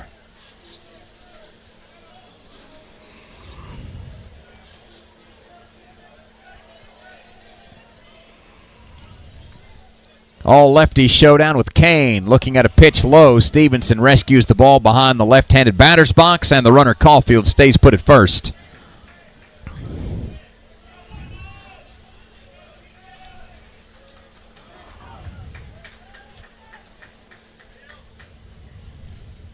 Here's the second offering from the lefty to the lefty. Slow roller to second. Vanderbrake charges in, gets to it with the glove, underhands to first. And that's it for the Wildcats in the 8th. What a weird inning. Guzman singles. Mira comes in to pinch run for him. The Tar Heels make the move to the pen. Shimoleski gets a line drive from Mikalakis that turns into a 4-3 double play. Caulfield takes a walk. Kane grounds out. No runs, 1 hit, no errors, 1 left for Arizona. The Tar Heels back to the plate in the bottom half of the 8th, leading 13-2 from Learfield. Hear that? That's the sound of your life. Perfectly imperfect. Beating in rhythm to the world you've created. But every time you drive after drinking, the music gets drowned out. Your life sounds pretty great. Don't let a buzz ruin it. Buzz driving is drunk driving. Don't drive buzzed. A message from NHTSA and the Ad Council. Hey, so what's a great way to spread awareness that driving high is illegal everywhere? A catchy song, of course. You can run, or you can't drive high. You can run, or you can't drive high. Friendly reminder, don't drive high. If you feel different, you drive different. Brought to you by NHTSA and the Ad Council.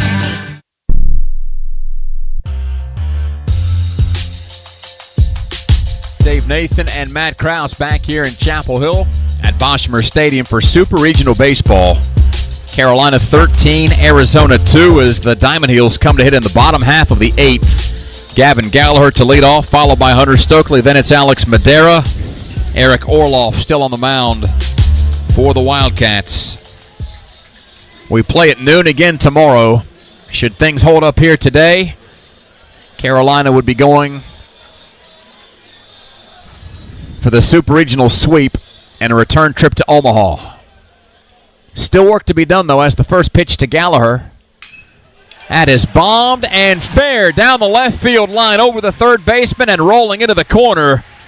Gallagher, 4 hits, which feels like just another day at the ballpark for the sophomore who's got 8 hits in his last 2 games, 11 hits in his last 3, 15 in his last 4, and 17 in the NCAA tournament. Absolutely no sign of slowing down. You didn't think there was any chance he would let Adonis Guzman have the most individual hits in this game, did you? Gallagher at second with a leadoff double. Stokely at the plate from the left side. Initial offering called a strike on the extreme outside corner. And it's 0-1 to the Heels infielder who hit a 3-run homer in the first. Drove in a run with a single in the fourth. He's 2 for 3 in the game. Heels 13, Wildcats 2 in the bottom of the 8th. Next pitch from Orloff. Stokely slams that foul off the end of the bat into the netting near the on-deck circle where Alex Madera stands. No balls and 2 strikes. The count to Stokely. Gallagher extends off a second. The pitch. Barely outside, 1-2. Another pronounced shift for Stokely, who's beaten that shift. The second baseman, Caulfield, back on the outfield grass. It's the shortstop, White, who's playing on the first base side of second. Keeping an eye on Gallagher. The 1-2. Make it 2-2. Pitch outside.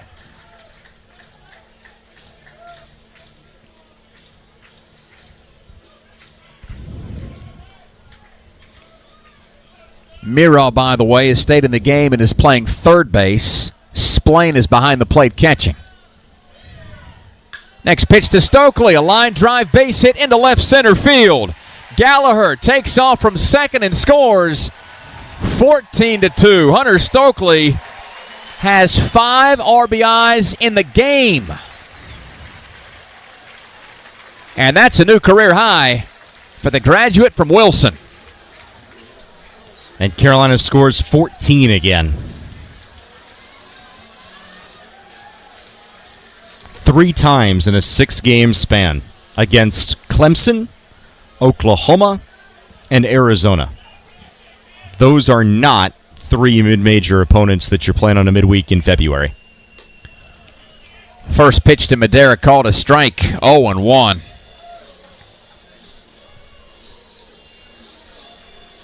A double by Gallagher, a single by Stokely, 14-2 Heels in the bottom of the 8th. Orloff's next pitch.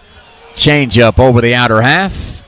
0-2 to Madera, who got off to a slow start today but had a 2 RBI single back in the 6th. He's 1 for 4 in today's contest as the wind picks up and blusters to left. The 0-2. There's another big swing by Madera. Floats a fly ball to left. Breifogel crashes in, makes the catch for the first out of the inning. Mikalakis, by the way, has moved from third to first. And so there's all sorts of defensive changes for Arizona in order to make their 9 work down on Bryson Field as Bass, next hit at the plate for the Tar Heels, up by 12, 14-2 in the 8th with a runner first and 1 away. A lot of clockwise movement. Yeah. Miral was in there for Guzman, goes catcher spot to third, Mikalakis third to first. First pitch to Bass inside of the righty, and it's 1-0. Tyson singled in the first. He's 1 for 4 in the game. Stokely, who just singled in Gallagher, leads off the bag with Mikalakis playing behind him. The 1-0. Caught a piece of the inside corner. 1-1 to the Tar Heels right fielder. Noon start tomorrow. Jason DeCaro gets the ball for Carolina. The 1-1. Fastball bounce between short and third into left field. Stokely goes first to second. Bass has his second hit and his 17th multi-hit game of the season. And the Heels continue in the bottom of the 8th with Angelo due up next. Arizona gave us who they thought would start all 3 games. Matt, do you think the result of today impacts who they throw tomorrow at all? 100%. With all due respect to the versatile senior right-hander Raul Garazar, who's been both a starter and a reliever during his time at Arizona, the more proven traditional starter at this time is a freshman by the name of Smith Bailey. Angelo knocks the first pitch foul, 0-1. Of course, as my father-in-law says to me, you can never trust a man with 2 first names. Smith Bailey could get a look, you say. First and second for the Heels, 1 down in the 8th, up 14-2, the 0-1. High and away from the lefty Angelo. So why might Smith Bailey get a look, you may ask? Well, over his last 17 1/3 innings of work since May the 17th, he's allowed just 2 runs and struck out 15. Ball to strike the count to Angelo as Orloff fires. And Angelo, he tees off. That ball is flying deep into the Chapel afternoon, and the Tar Heels have their 3rd 3-run homer today.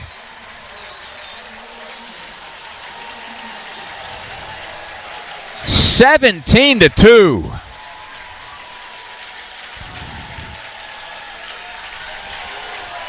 And how about that home run by Slammin' Sammy Angelo, courtesy of Lowe's Food, supporting home plate since 1954. Goodness me. 17-2. And what is a Sweet 16 type of game in college baseball. This has not been close through almost 8 full innings. Started early with the 5-run first for the Heels. And now Carolina has scored multiple runs in 5 of the 8 innings, and Arizona will make a pitching change. This is probably the last thing Chip Hale wanted to do, is get Orloff out of here, and they will go with Bryce McKnight, sophomore right-hander, making just his 6th appearance of this season. Orloff lasted 2 innings, gave up 5 runs on 4 hits, walked 1, didn't strike anybody out. And the Wildcats go deeper into what has been a beleaguered bullpen today in Chapel Hill. The Tar Heels up 17-2. It's the most offense Carolina's put up since scoring 17 in the second game of the Wake series. And it's the most runs Carolina's put up in a super regional game ever. The previous high was 14, set against Coastal Carolina in Game 2 of a sweep in 2008, what was officially the Cary Super Regional. That was the year the Bosch was being rebuilt, and Carolina played the home schedule over at USA Baseball in Cary. So Carolina scoring double figures in a super regional game for just the 4th time all-time, and first time since the Heels scored 10 against ECU Game 1 in 2009. And Carolina has now set a program record for runs in a super regional game. I'm glad you mentioned that, because the way this game has been played runs almost totally counter to the way that almost every super regional game has been played here in Chapel Hill since 2011. Before this game got started, 11 of 14 super regional games here were decided by 3 runs or fewer, and Carolina won 9 out of those 11 games. The only losses in games decided by 3 runs or fewer came to Arkansas in 2022, and the Hogs won 4-1 and 4-3. History tells us sometimes very little, but entering play today, it told us that this game would be tight, like most of these games in Supers had been for almost the last 15 years. The last time it was tight, we were heading to the bottom half of the first with Arizona up 1-0. We're in the bottom of the 8th, and it's 17-2. Carolina leads by 15 runs. And this matches Carolina's biggest lead of the season, going back to that Stony Brook series in Game 1 when the Tar Heels were up 16-1. Carter French back at the plate. He swings at the first pitch and flies to straightaway center. Summerhill makes the catch. And I beg your pardon, that was Reese Holbrook pinch hitting for French. He flies out, and that's the second out of the inning. So the Tar Heels going into their batch of reserves, and Holbrook getting a swing in. And that turns the lineup over to Kepley.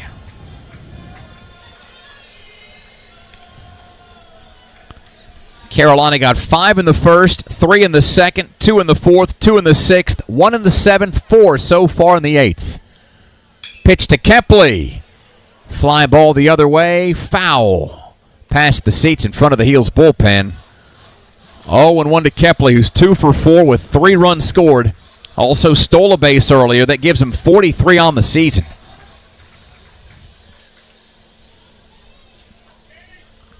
Here's the next pitch from the righty to the lefty. Kepley tattoos that down the line towards right. It's over the visiting bullpen, and look out near the construction area. Put a hard hat on. 0-2 on the foul ball.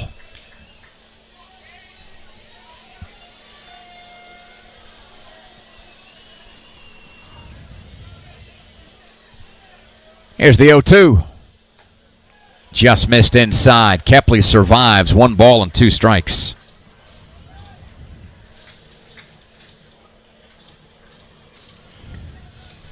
Arizona's got the 8, 9, and 1 spots due up in the top of the 9th. McKnight's 1-2. Outside. 2 balls and 2 strikes. Matt, when he's missed, it's not been by much. Close to that zone. Splain, Bryfogle, Summerhill, the trio due up in the 9th. We play on in the 8th. The 2-2 to Kepley. Line foul again. Off the brickwork right side. Gallagher led off the 8th with a double. Stokely singled him in after Madera flied out. Bass singled. That set the table for Angelo's 3-run homer.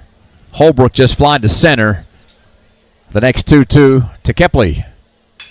Straightened it out. Fly ball deep right center. That's gone.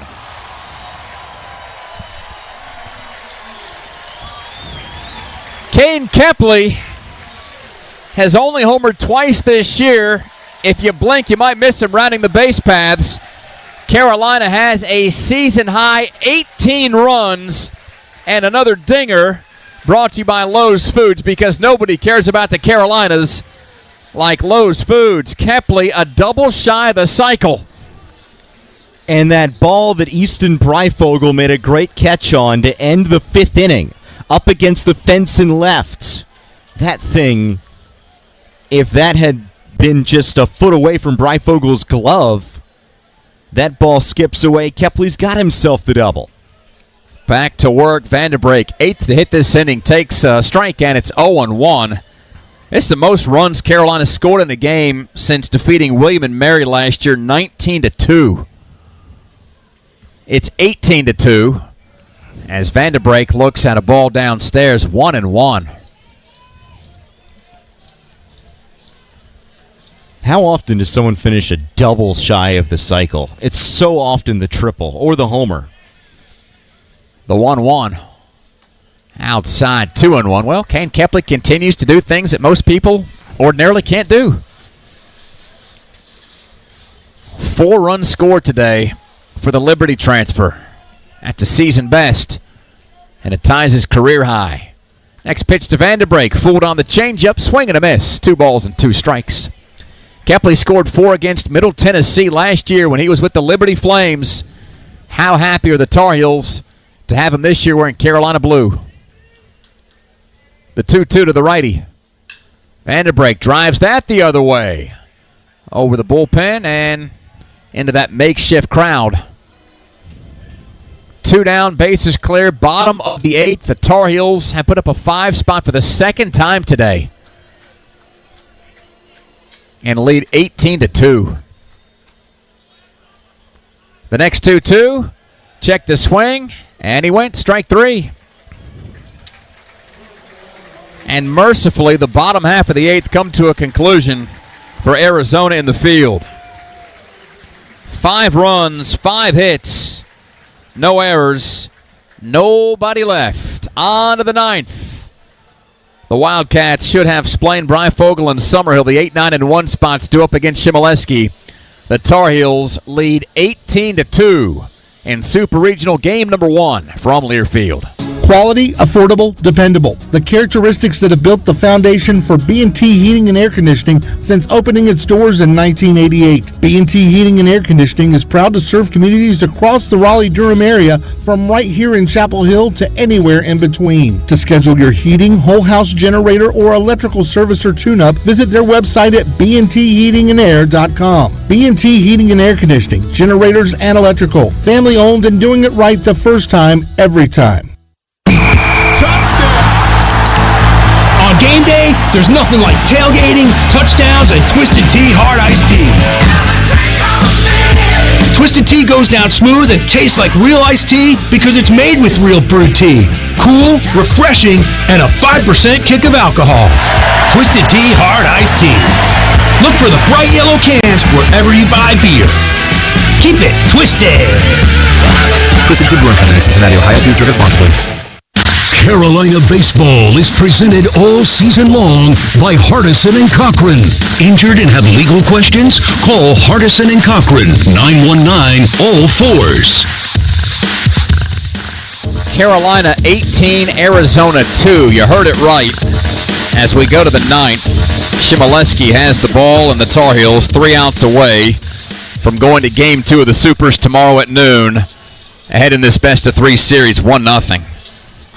And it was 1-0 Arizona at one point in time, albeit a brief moment back in the first inning. Carolina got 5 runs in the bottom of the first, bookended that with 5 runs in the bottom of the 8th. That leads by 16 runs as Splain leads off the 9th, takes a strike from the right side, and Shimoleski out in front 0-1. Couple of defensive changes for the Heels. Sawyer Black goes to left field. That's the spot that was vacated by French when Holbrook pinch hit. Next pitch, barely foul, grounded by third. 0-2 to Splain as Shimoleski operates from a position of strength. And the other change for Carolina is behind the plate. Luke Stevenson gets the 9th inning off. McCadden Dye catching for Carolina with the Heels up by 16. Splain 1 for 2 with a single. He was hit by a pitch. He also grounded a short. Leads off the ninth for Arizona, down 18-2.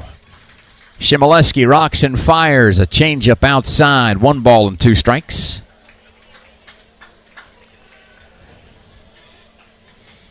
Tar Heels at regular depth around the infield, not particularly deep on the outfield grass. The 1-2. Fly towards right. Here comes Tyson Bass. And there's the first out of the ninth.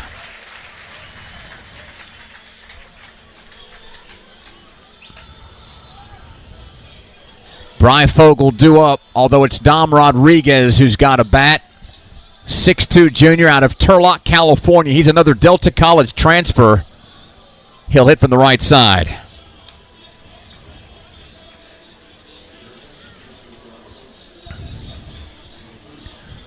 Rodriguez on the year, just 5 for 22 with an RBI.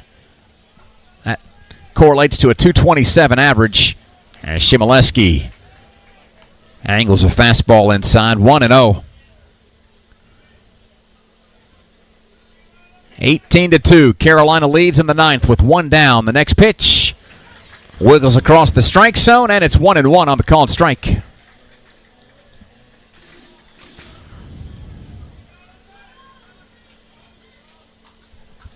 Shimoleski sends another pitch.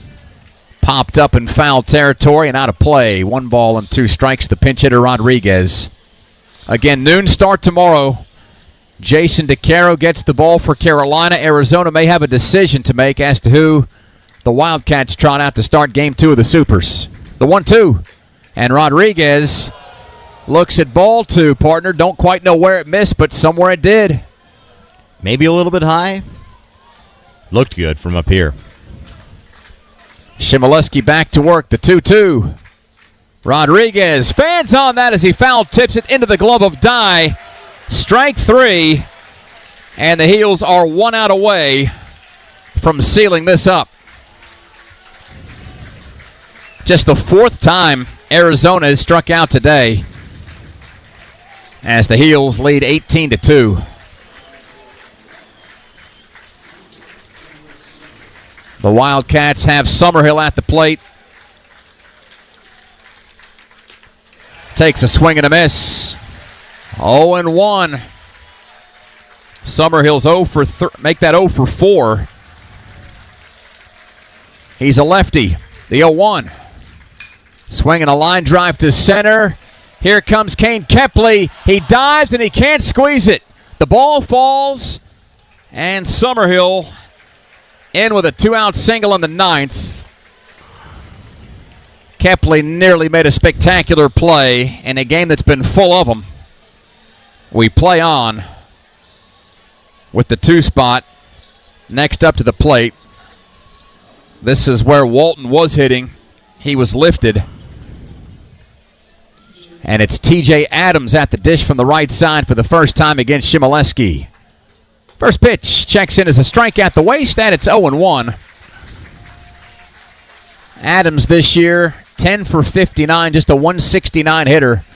7 RBIs. There's 2 down, a runner at first in the ninth. Heels 18, Arizona 2. Next pitch. Inside to the righty. 1 ball and 1 strike to Adams.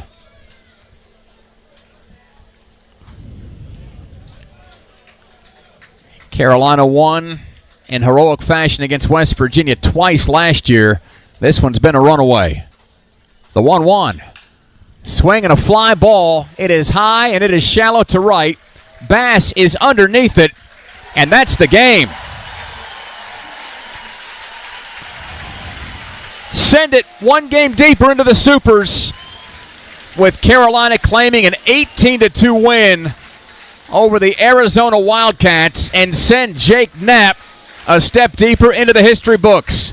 Win number 14 for the Greensboro product. Only Greg Norris has won 14 games as a Tar Heel. No Tar Heel has ever been 14-0. Jake Knapp is today. Carolina wins in superior fashion. Well, this was a game that, believe it or not, at one point was close. Arizona struck first against Jake Knapp on the road. That's the start you want if you're the Wildcats. Carolina answered with 5 runs in the bottom of the first inning. Feels like, okay, this is the big response that you were waiting for from the Heels. Second inning, only 1 out at the time. Arizona had the bases loaded. Carolina sent relievers jogging down toward the bullpen. You know, games aren't always decided late in contests. That was where the game was decided right there. Arizona grounds into a double play, cannot score in the top of the second. Carolina adds 3 more in the bottom of inning number 2, builds the lead to 8-1, and it was all Tar Heels from there. That second inning moment, that double play, that quelled Arizona's response, allowed Jake Knapp to settle in, and Carolina ends up rolling here in Game 1. That's your pivotal moment of the game. Carolina and Arizona, first 2 teams to get on the field in the Supers, and they get off the field before the second game even gets started. There's a 3 o'clock start between Miami and Louisville before Florida State and Oregon State go at 6. Auburn and Coastal tonight at 9. Carolina 1 win away from a second trip in as many years to Omaha and the College World Series. And this was as dominating a performance as the Heels have put on all year long against a team that has won 42 games. The Wildcats huddle up in a perfect circle out in right field, needing to flush this and get back on top of things tomorrow at noon. The Tar Heels disappear into their dugout, and it's been a very workmanlike approach. There was not a lot of celebrating after the Tar Heels won the regional over Oklahoma, where we saw dog piles and hooting and hollering across the country with some teams getting to this round. Carolina treated the win against Oklahoma on Monday not as if it was insignificant, because it wasn't, but they treated it as if it was just another on the way to someplace they want to get back to. Carolina knew that the goal this year is Omaha and beyond, hoisting the trophy at the end, not just getting to Omaha. And with the Tar Heels' efforts over the course of that regional, that was, as you said, Dave, just step 1. This win here today, just step 1 of step 2, if that makes sense. It's the first win of the second stop on the road to Omaha, this super regional round against Arizona. And the Tar Heels, a very businesslike 18-2 win. They know that they are now 1 win away from taking another weekend series, and that punches the ticket to Charles Schwab Field. Carolina improves to 21-0 in scoring at least 10 runs in a ball game this year. The overall record sits at 46-13. The home record ticks up to 29-7. The Heels check every box en route to an 18-2 win over the Arizona Wildcats. We're back with postgame in just a moment from Learfield. Need to refresh your UNC gear? Visit the new off-campus Tar Heel Team Store located at 120 East Franklin Street in the heart of Chapel Hill. Open Tuesday through Sunday, we offer an enhanced in-person shopping experience and carry the latest designs from Nike, Jordan, Peter Millar, and more. Stop by for an official Nike replica jersey with your favorite Tar Heels name and number. The Tar Heel Team Store is your one-stop shop for all things UNC. Mention code Carolina Baseball and receive 10% off your purchase. Exclusions apply. When you're getting ready for the big game, make sure you have plenty of Hampton Farms peanuts on hand. Hampton Farms is based in North Carolina, just like the Tar Heels, and they specialize in producing only the highest quality, fresh roasted, in-the-shell peanuts and snacks. In addition, peanuts are one of the healthiest snacks around. They are naturally low in carbs and high in protein. So before the next game, head to your favorite store's produce department and grab a bag of Hampton Farms in-the-shell peanuts, the official peanuts of the Tar Heels. This season, enjoy the winning combination of Tar Heel baseball and peanuts, grown right here in the Tar Heel Stadium. The peanut farmers of North Carolina are proud to support the Diamond Heels again this year and remind you that peanuts are delicious and nutritious, high in protein, and contain 0 cholesterol. Peanuts are a healthy snack that can be enjoyed on the go, at home, or while you're cheering on the Heels at Boshamer Stadium. So enjoy some North Carolina peanuts today. At Reed's Jewelers, we know that the rules of engagement were made to be broken. So don't settle for the first ring you see in the case. When you put a ring on it, make the moment your own with something that's just as unique as your love. Whether you're going big, keeping it subtle, or finding a happy medium, we're here to help you say I do with a one-of-a-kind design. Because doing things your way is what makes them mean everything. Reed's Jewelers, an official partner of Tar Heel Sports. Visit your local Reed's Jewelers in-store or online at reeds.com to chat with an expert. Playing basketball at the highest level requires excellent physical conditioning, and keeping your home in shape requires regular physical attention, too. As a proud partner of Carolina Athletics and the #1 real estate company in the Carolinas, Alan Tate recommends a home physical. Will help determine your home's value, share the latest market data, and recommend improvements to maximize your most important investment. Whether you plan to sell or stay, take a tip from Alan Tate and defend your home court with a home physical. Visit homephysical.com today. When it comes to your home or business, you need a plumbing and HVAC team on your side. Count on Brown Brothers Plumbing and Heating. Serving the community since 1933, our family is here to keep your family comfortable. Whether it is a leaking pipe, stopped-up drain, water heater issues, or HVAC needs, we are here for you. Our licensed professionals have the training and experience needed to alleviate your problems and get you back to playing ball. Call Brown Brothers Plumbing and Heating at 919-220-2554 or inquire at bbph.com.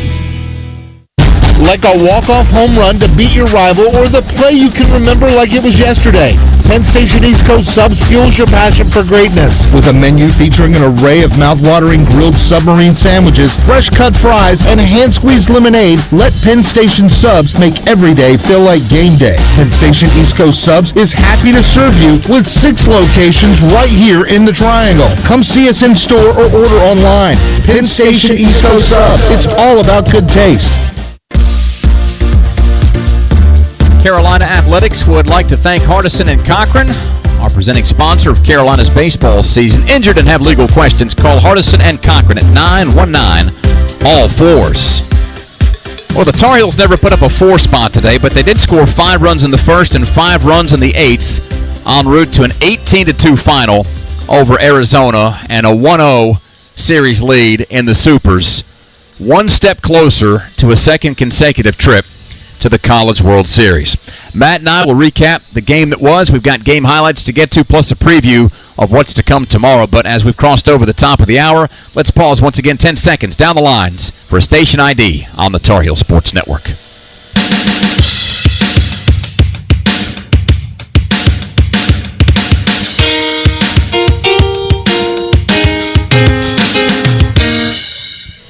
(18-2). Carolina puts up its biggest offensive output of the season today in beating Arizona 18-2 in Game 1 of the Supers in Chapel Hill.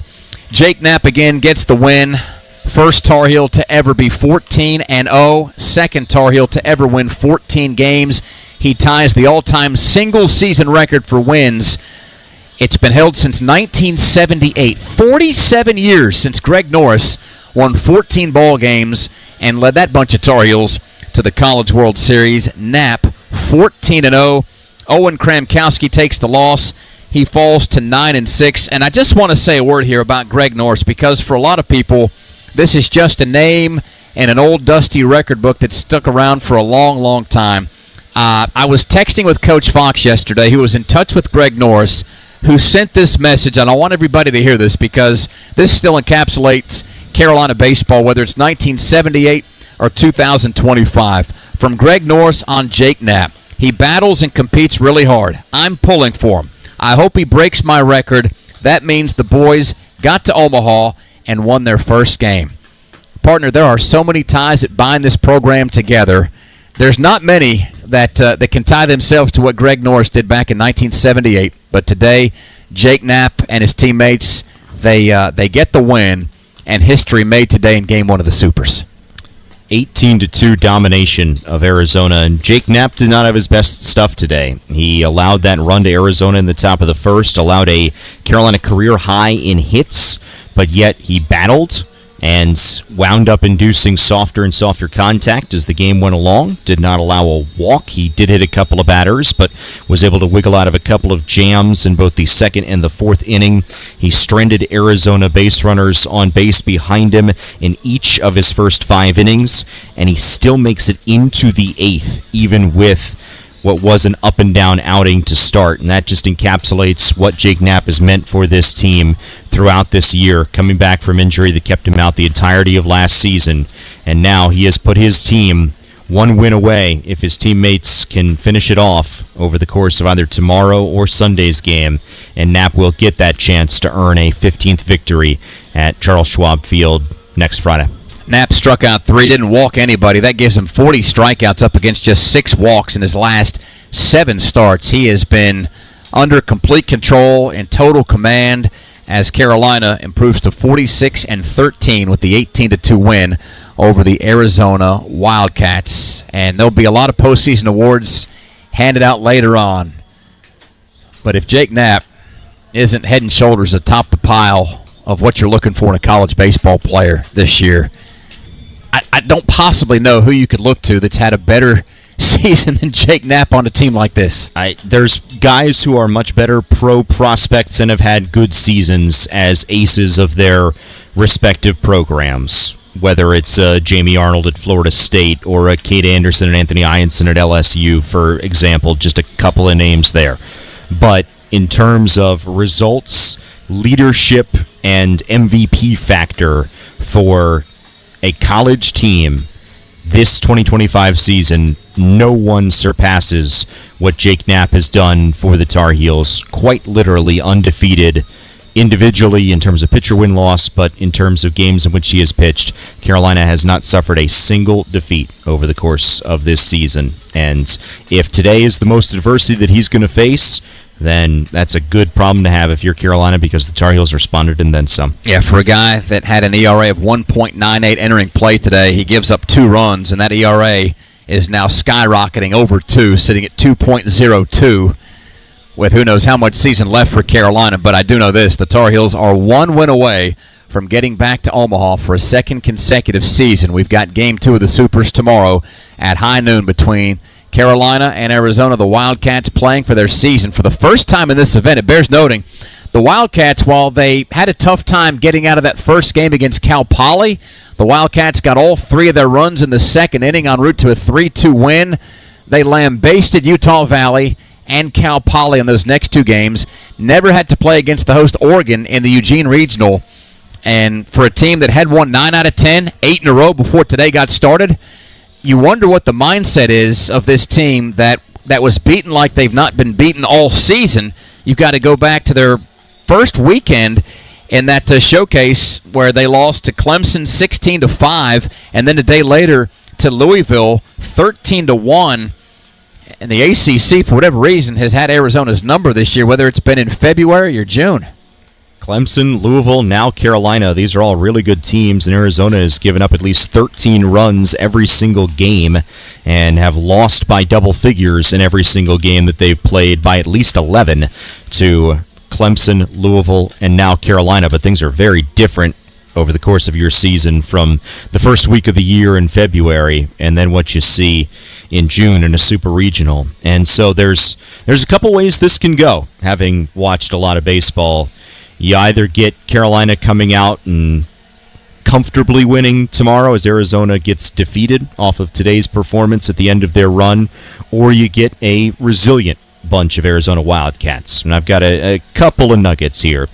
So Arizona this season, since April the 11th, 3 times they have lost game 1 of a series, come back to win the series, including a couple of times on the road against BYU on the road, and Houston on the road in the final series of the regular season. And then additionally, if you want a cautionary tale from the not-so-distant past, you think of the 2021 Arkansas Razorbacks. Arkansas was projected by many to be a contender for the national championship. They won the SEC